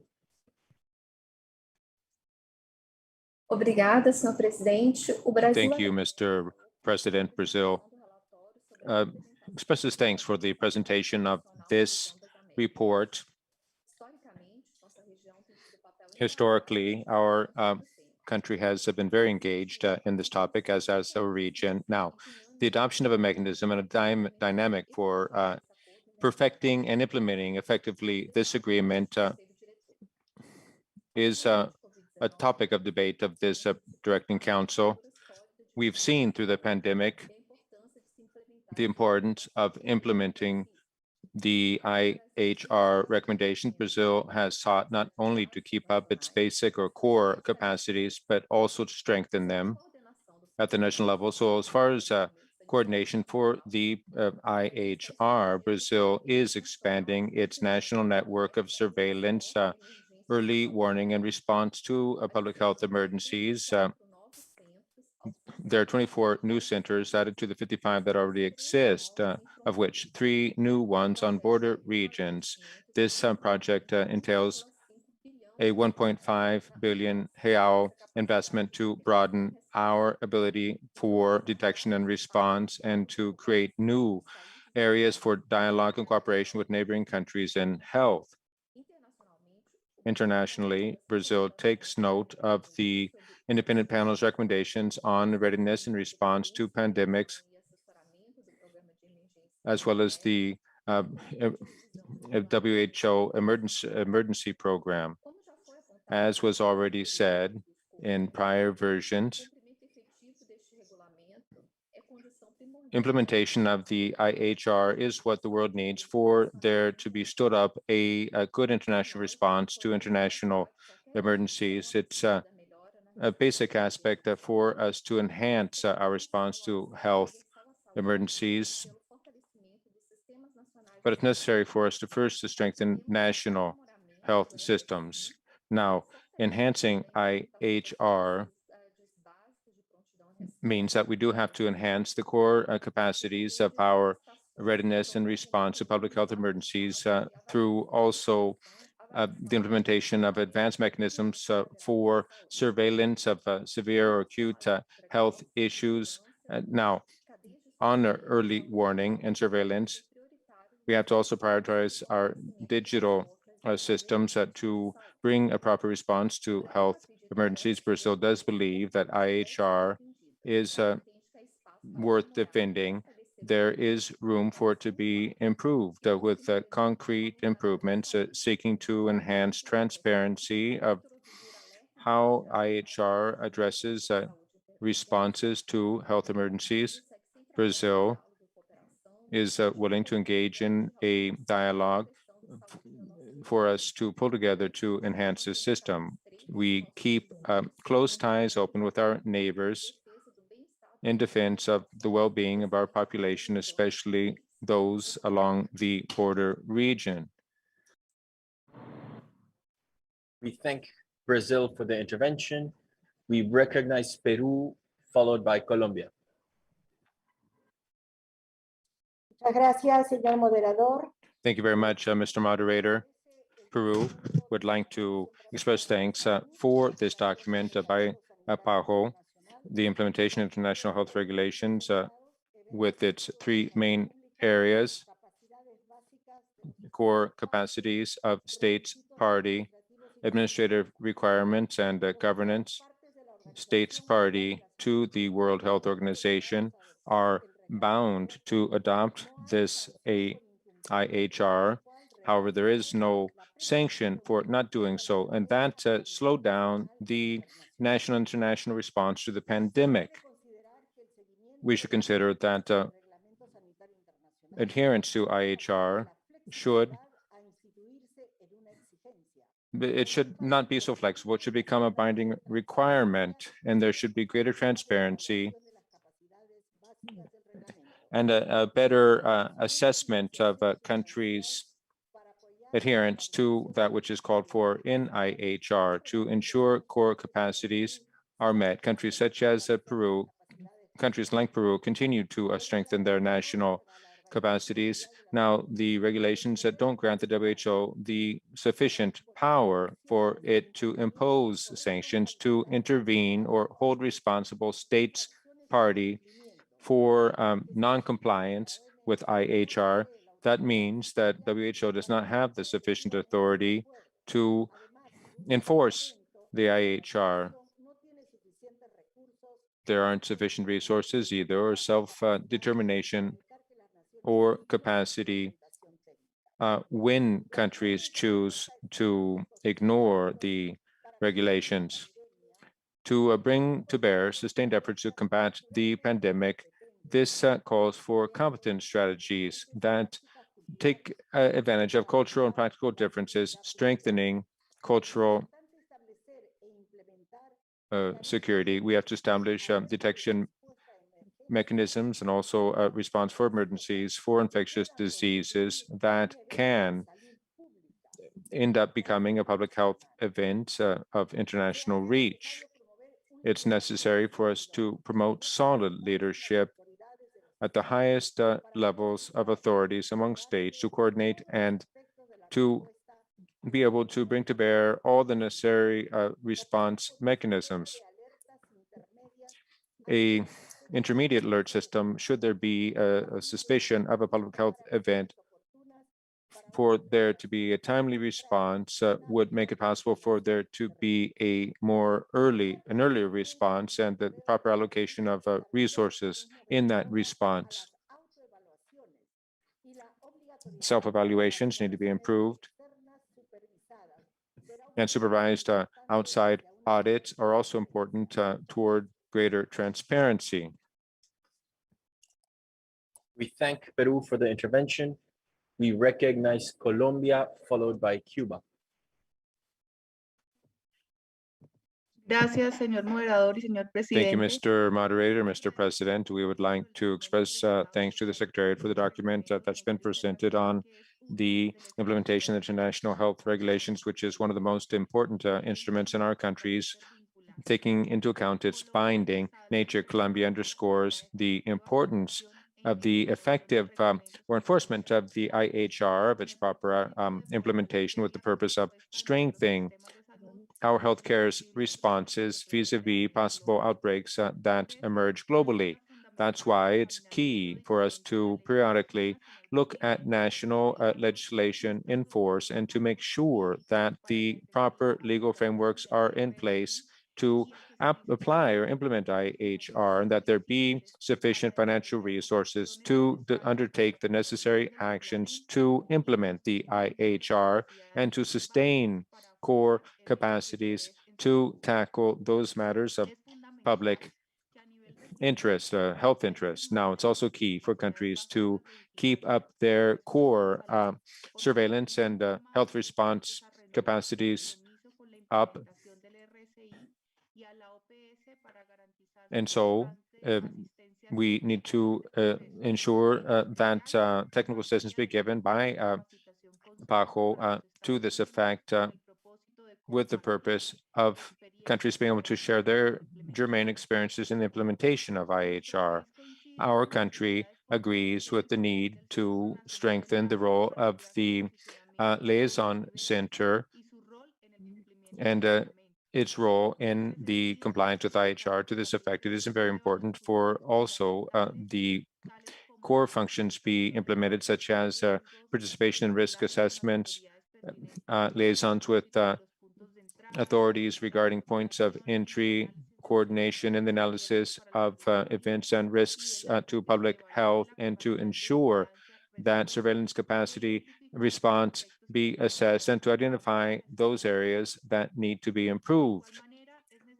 It's also necessary for us to strengthen political, scientific, technical cooperation among countries, and for there to be support by PAHO to enable us to learn from other regions what, for example, Europe's experience has been in response to the pandemic, headed up by Germany and their response center. I would also underscore the importance of the recommendations made by the IHR committee for countries to not that it not be a requirement to enter the region that they have a vaccination certificate, and also those challenges tied with this type of initiative as far as access and exchange of information. We also want to make an appeal through PAHO's novel strategies to be sought out to recognize those vaccines that have been recognized by WHO and throughout the world, to make sure that there not be any discrimination against those citizens vaccinated with with a given vaccine, because all vaccines save lives. We also underscore the importance that countries enjoy the support of the organization to enhance the human resources that are necessary for implementation of IHR, given how important this international instrument is. We thank Colombia for the intervention. We recognize Cuba, followed by Argentina. Muchas gracias, señor presidente. Thank you very much, Mr. President. We express thanks for the report. We did sign the IHR and have it systematically implemented. We've taken all the necessary measures to ensure it be implemented, and we continue and that it be upheld. Now, there are 24 different points of entry in our country, international points of entry, all of which are endowed with the necessary human resources and other equipment, and there are bodies of the central government to ensure the implementation of IHR and all of the plans of action that entail each one of the bodies that make it possible for it to operate and to be fully developed. We establish all the necessary protocols that link our border with the 3 levels of health: primary health care, hospitals, and the national lab network, the national lab of reference, and other necessary bodies and organizations of the central state authority. The National Center of Liaison is a key aspect of our public health response to bring to bear a epidemiological response to COVID. Even those areas that are not covered by IHR regarding points of entry and international travel, there are protocols that are nationally validated by health authorities, and we do our best to avoid hindering international travel in keeping with the IHR and rather those conditions that stem from COVID-19. We do believe that IHR is a key tool for us to respond to the pandemic, but we do think there are some aspects that need perfecting to ensure its implementation by states party. Coordinated actions that would strengthen multinational participation in tackling the pandemic and other events that might become international public health concerns, such as a pandemic. Especially, there should be a mechanism to operate within the context of a pandemic that has happened to address the vulnerable populations, and that there be global access to vaccines. And we have a legal framework and response measures that are economic and social in nature. Cuba reasserts the advisability of continuing to implement IHR, to implement all of the recommendations that have been done by the PAHO in this regard. Thank you very much. Thank Cuba for the intervention. And before yielding to the delegate of Argentina, I take a couple of minutes to remind delegates to please speak slowly so as to ensure that your message is well received by the rest of the delegations, and or interpreters can interpret accordingly in the rest of the languages as well. Argentina, you have the floor, followed by Mexico. Gracias, señor moderador. Thank you, Mr. Moderator. Argentina takes note and thanks the Secretariat for the report. The IHR should be implemented to keep up the basic capacities, core capacities, and to ensure that it plays its role within the international health system. We believe in the role of WHO in the assessment of events without notwithstanding the need to strengthen those existing mechanisms in each one of our countries. That's why we support the working group of member states to strengthen preparedness and response that's been done by WHO, and we agree with the findings, recommendations. During the pandemic, we are also aware that the COVID pandemic has renewed this debate around the instruments of the framework of follow-up and assessment of IHR, and we do celebrate the consultation that was carried out regarding this tool to initiate its implementation and to ensure it's not just an accountability mechanism and that it be a part of a strategy in each country. We do think that it's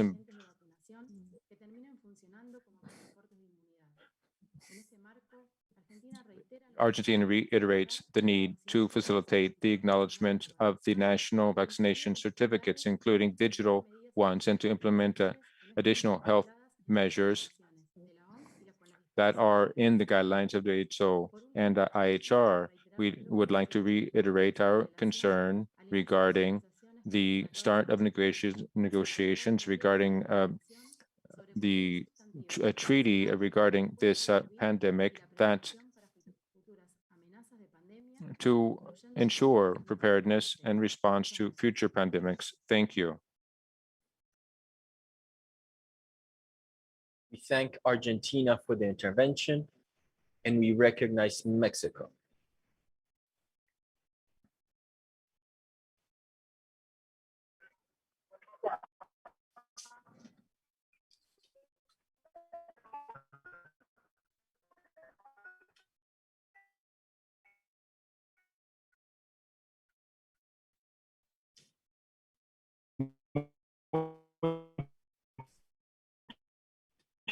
Delegate, we are having issues. We're not receiving your intervention.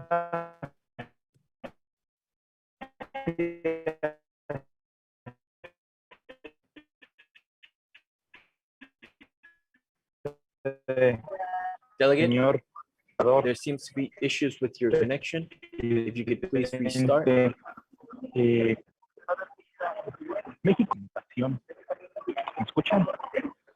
The interpreter cannot hear the presentation by Mexico. We're not receiving you well.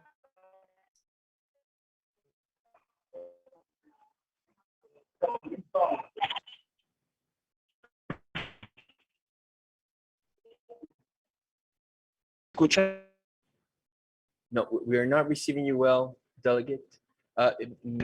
We would suggest maybe turning off your camera to ensuring that the bandwidth allows for you to make your intervention accordingly.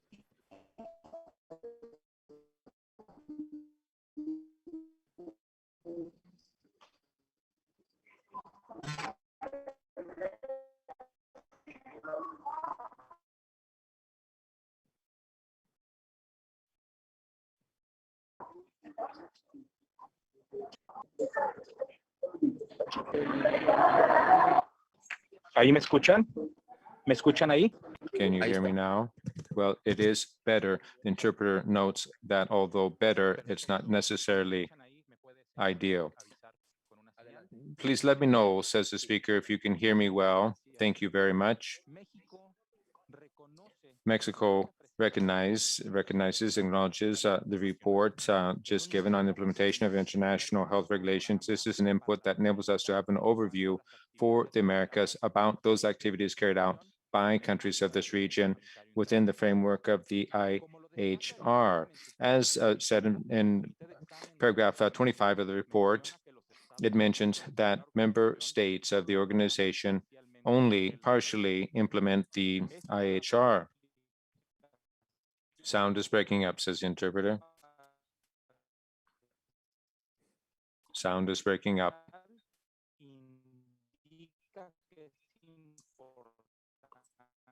The sound that the interpreter is hearing is not something that can be interpreted. Con el secretariado para los Estados miembros referendemos emanados del RSI que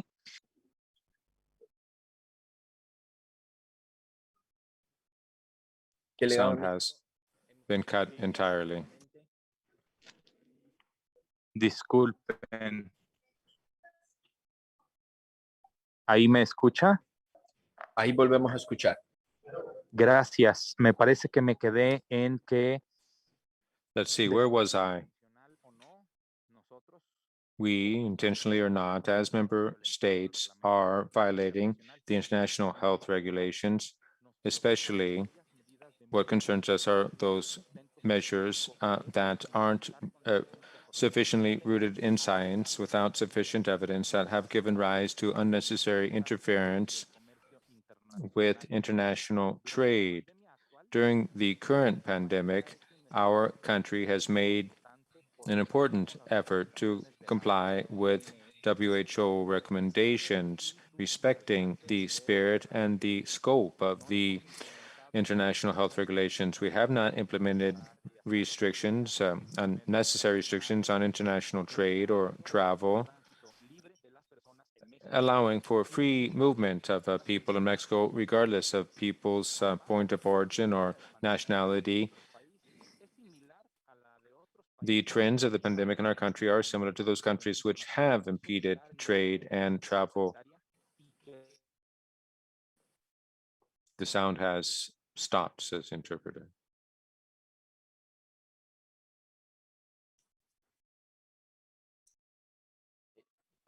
Delegado, hemos perdido nuevamente su audio. Delegate, once again, we have lost your sound. We would suggest perhaps that another delegate from Mexico be the one to present your remarks.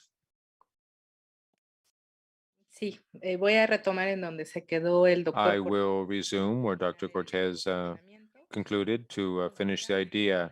We believe that the IHR is a pillar in health security and that we should strive to ensure its compliance by all member states. We endorse our interest to continue contributing through mechanisms of governance of WHO and PAHO to strengthen the stewardship of the international health regulations, as well as to generate and strengthen countries' capacities, especially countries of the region of the Americas. We will also send this in writing. Thank you, Mexico, for your intervention. We see no additional requests for the floor at this time. Mr. President. Okay, thank you very much for your respective contributions, and we apologize for that sound issue, the delegate from Mexico. We will try to accommodate as best as possible. At this time, we will proceed with Dr. Urgarte's comments on what has been said so far. Thank you, Mr. President.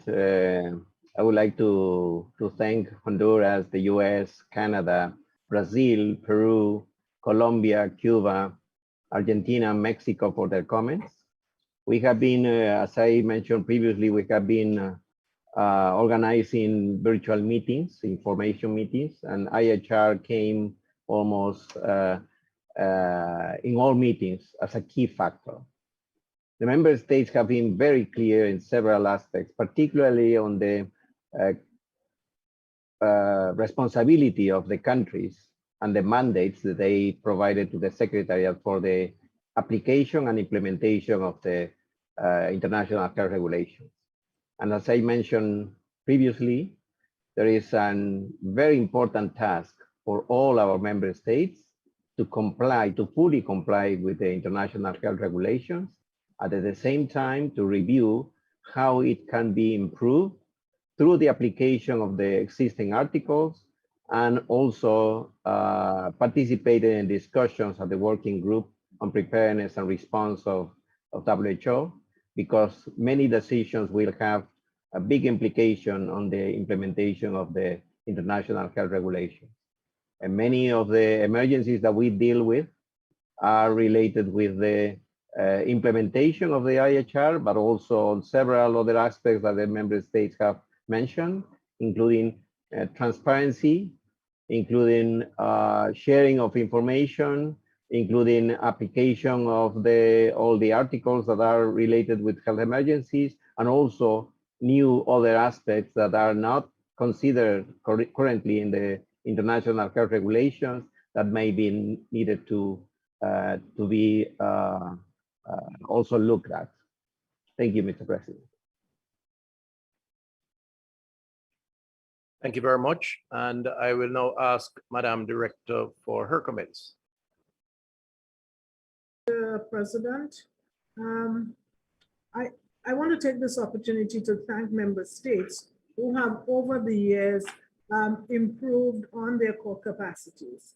The application and implementation of the international health regulations are really very important with regards to global health security.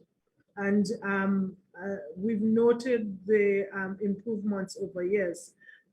Certainly there are some areas in the Caribbean where some of those core capacities are just not met. And that was one of the issues with the implementation of the IHR. It's that we had no way for some of those core capacities, no way of helping countries to improve them. And so that's one of the things that we need to think about. Also, how do we finance and resource and assist some member states in reaching their core capacities? Anyway, our overall objective has to be how do we strengthen the international health regulations in the best interests of our preparedness and our ability to respond in a timely and efficacious manner. And as we mentioned this morning, within the context of the working groups, we exhort our member states to become active and to ensure that they are very well informed as they meet in those working groups, and to really represent this region. Thank you very much.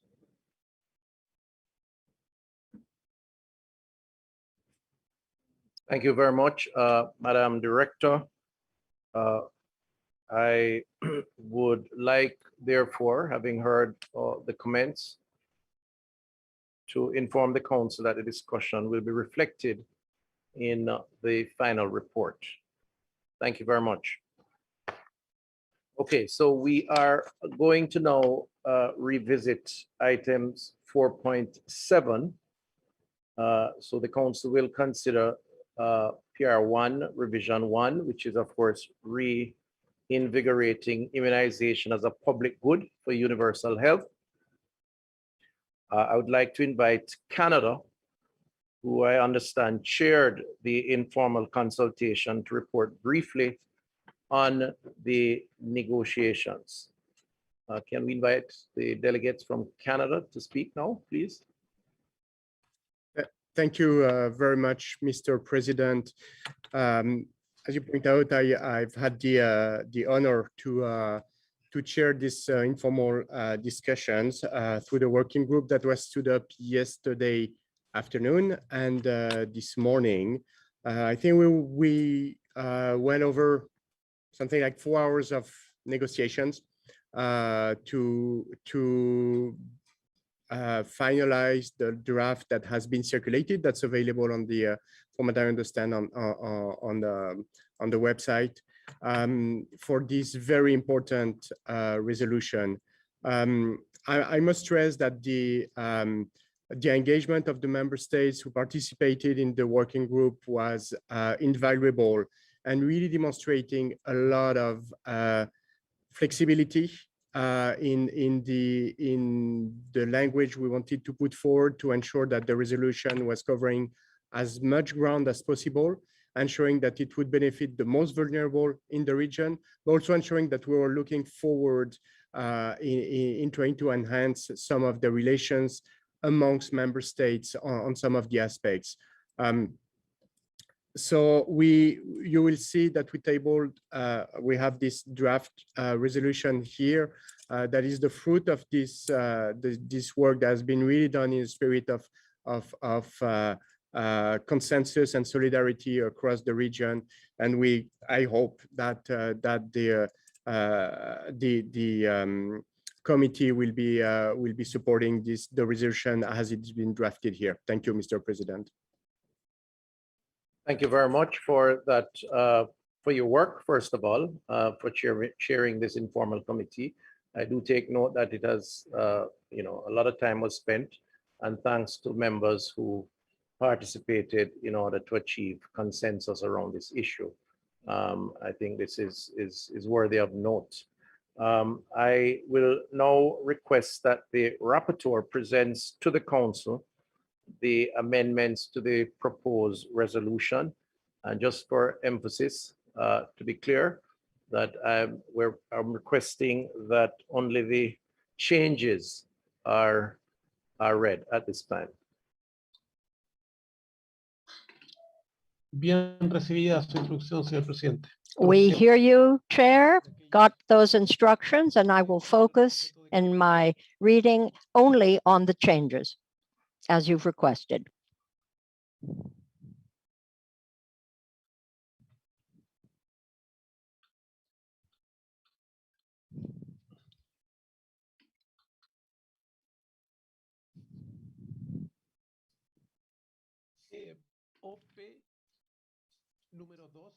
This would take us to OP2 to urge member states, according to their national context and priorities to, and the first change, Chair, comes under B, declare the role of extensive immunization as a global public good and raise awareness among healthcare workers to advise individuals regarding immunization,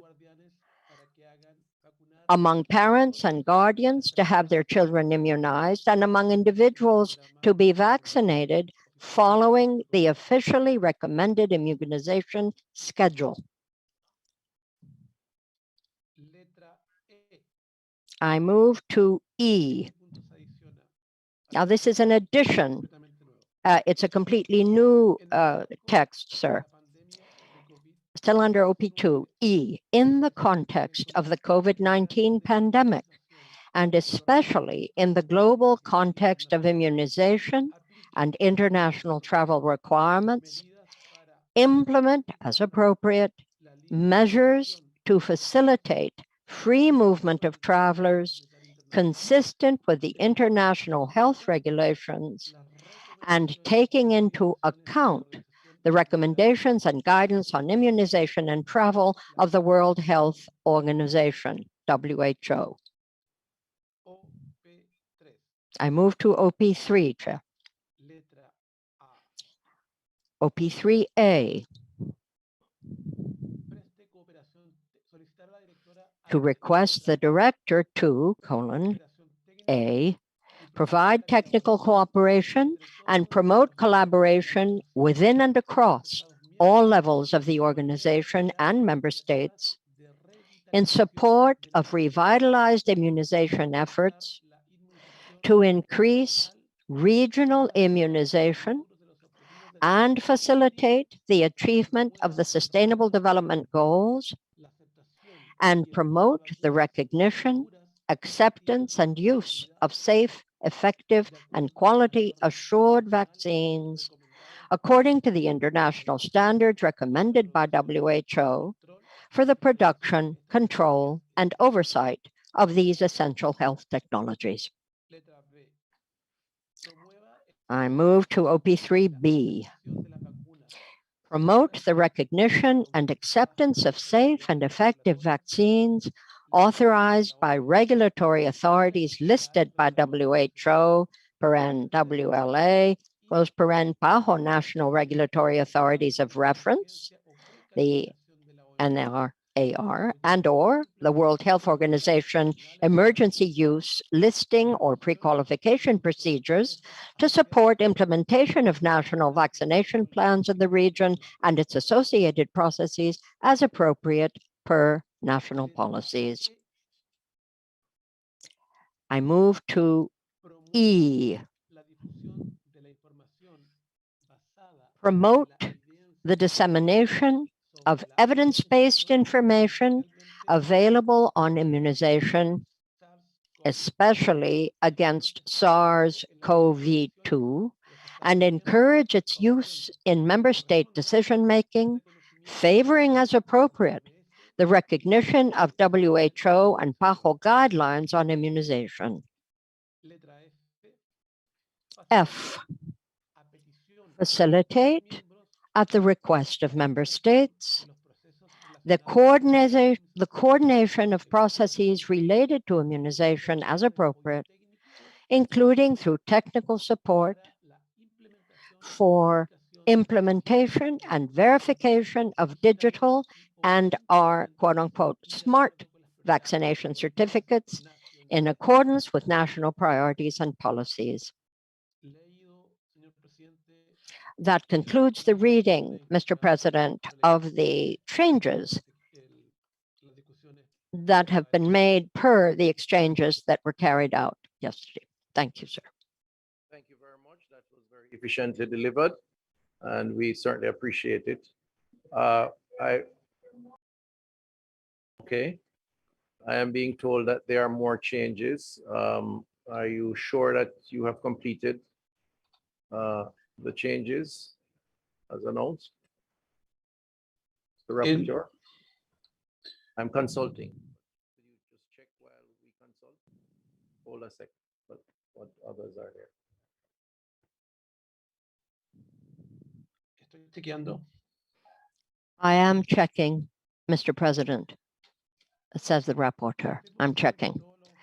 But, sir, I do confirm that what I read out just now covers the entire panoply of changes that I received in the order in which they were included in the text. That's it. Okay, all right, okay. So I'm told that we can proceed. So I want to thank you again. And I will now open the floor to the plenary for any comments, and we'll hand over to the moderator for his management of that process. Please show your hands, by the way, through the electronic platform. Thank you very much, Mr. President. We recognize the United States, followed by Guyana. Thank you, Mr. Moderator. And we do appreciate the great work of all the countries and thank Canada for chairing the discussions. Unfortunately, with respect to OP3B, we do not agree to the language in that paragraph. We would propose to delete OP3B.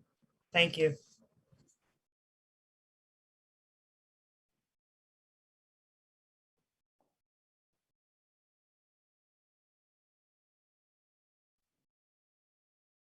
We thank the United States.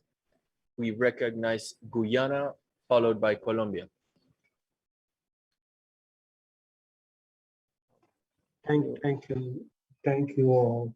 I'm not certain that this is the right time, but Guyana want to indicate that we will support this resolution, but at the same time we have reservations.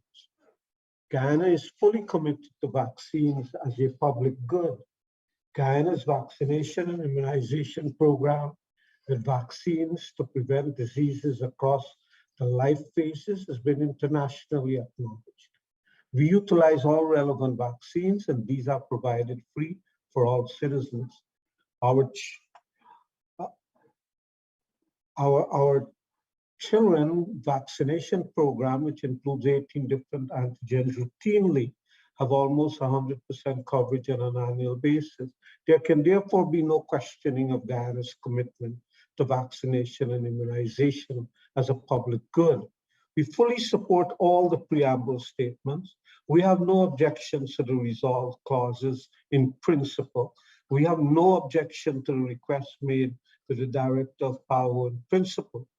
But COVID-19 poses special, extenuating, and unprecedented circumstances.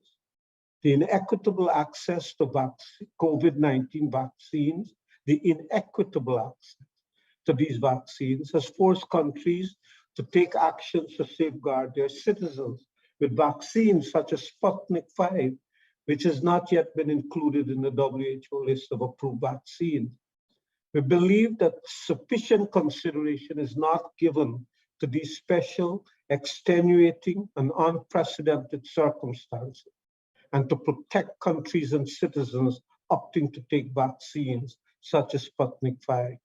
In the case of Cuba, which has largely utilized its own developed and manufactured vaccines, we believe they fall in the same categories as countries like Guyana that use Sputnik V.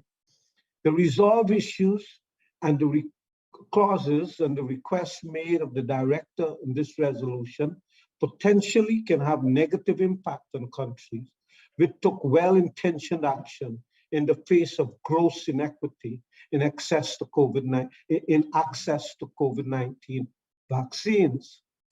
This resolution is one we would have unreservedly support were it not for the special and extenuating circumstances posed by COVID-19.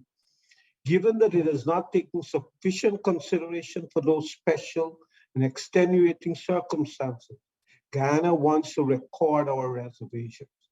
We will find comfort in the director committing to convene a group to develop protocols that will prevent discriminatory practices associated with SARS-CoV-2 vaccination processes. We are confident that the director will ensure the extenuating circumstances of COVID-19 are taken into consideration. Guyana will therefore, at the appropriate time, support this resolution, but we want to record our strong reservations. Thank you. We thank Guyana for the intervention. We recognize Colombia, followed by Brazil. Gracias, señor presidente y señor moderador.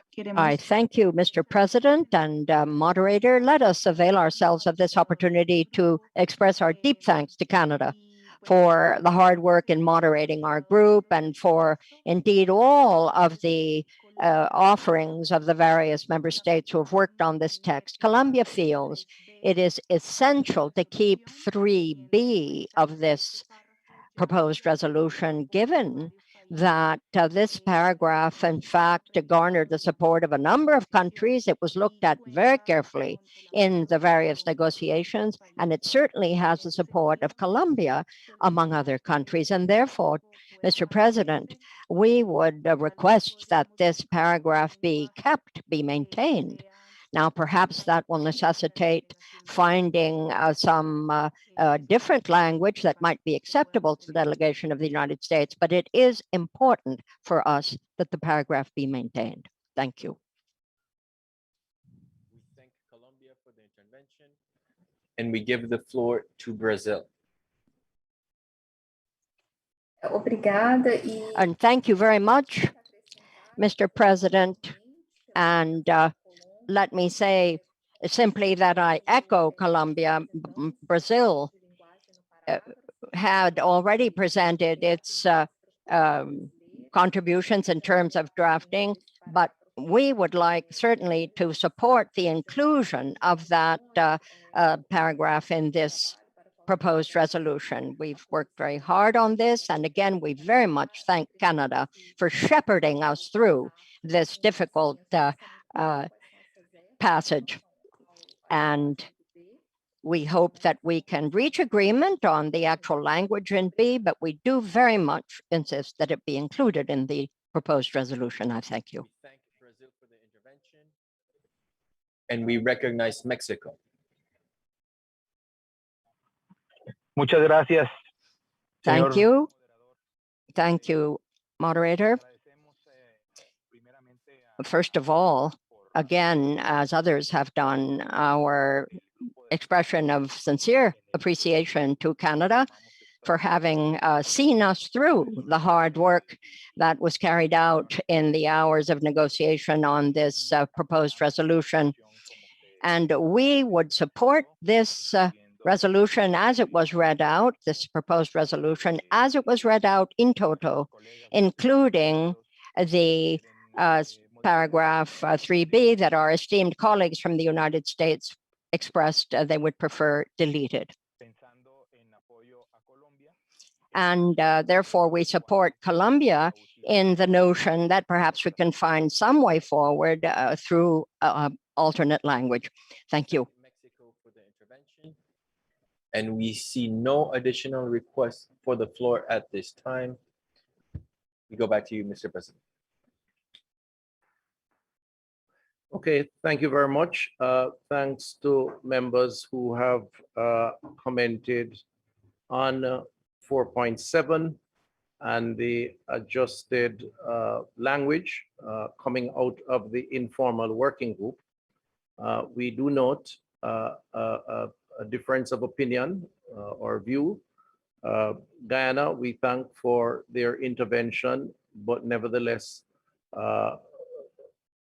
support of the proposed resolution, and that is noted.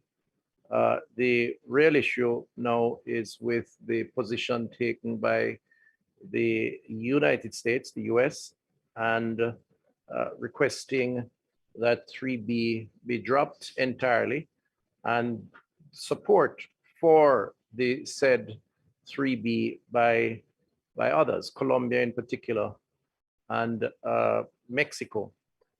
This, to my mind, is a fairly substantial difference, and it is our aim to achieve consensus as the best way forward. And therefore, I am recommending that we reconvene the committee, however, not as an informal committee, but a formalized committee, and that committee reviews the differences with the objective of coming to a final consensus around language so that we can proceed in a manner that is in keeping with the spirit and the intention of the resolution, the proposed resolution. Once that decision is taken, then it would mean we would suspend for the rest of the day, given that the only other two items are closing items, and accommodate a discussion in a formal way around the differences. I'm going to ask Ms. Saccarelli to just give some details on that. So I'm going to ask her to speak to it. Thank you, Mr. President. So the Secretariat can make arrangements for us to stay in this same meeting room. I believe this would be as soon as the session is suspended for the day. So we can the member states can continue in this same meeting room. So further negotiations on the forum of the working group itself can take place, and hopefully an agreement can be reached. Having the final text today would allow us to circulate still tonight the final text of the resolution, and therefore take the item tomorrow morning. Thank you, Mr. President. Thank you very much. So what I'll propose then is that we take a 10-minute, or is it 10 minutes good enough, or 15, 20? How much time do you need?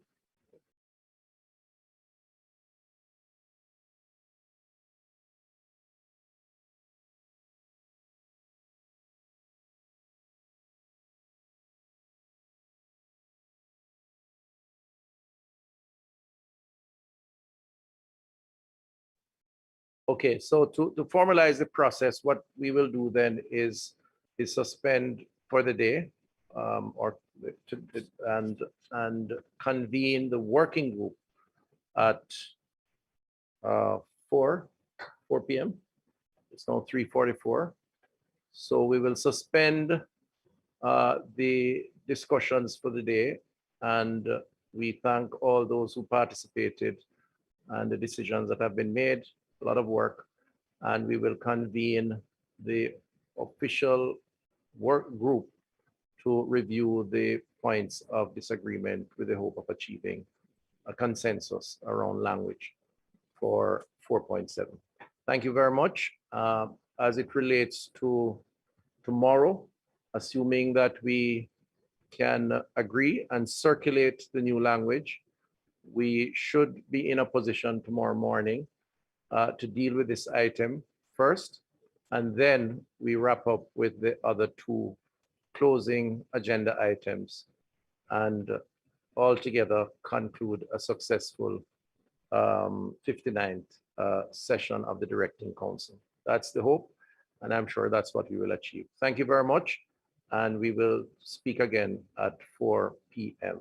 Thank you.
Okay.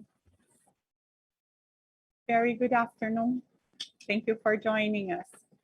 So this is the working group for the discussion on the proposed resolution PR1, Rev1, the revitalizing the, sorry, I have this. Reinvigorating immunizations as a public good for universal health. Before the working group gets started with its business, I just want to make sure that the recording for the session is stopped. If my colleagues from support can help me. So the recording for the session is stopped. Thank you very much. Recording stop. Very good. I would also like to make sure that the live stream is also suspended. If I can ask my colleagues to ensure that the live stream is suspended. And while they are doing that, I would like to remind all participants that this is a session for member states and delegates of member states only. That will be accompanied by the Secretariat support. So if you are representing a non-state actor in official relations with PAHO or an international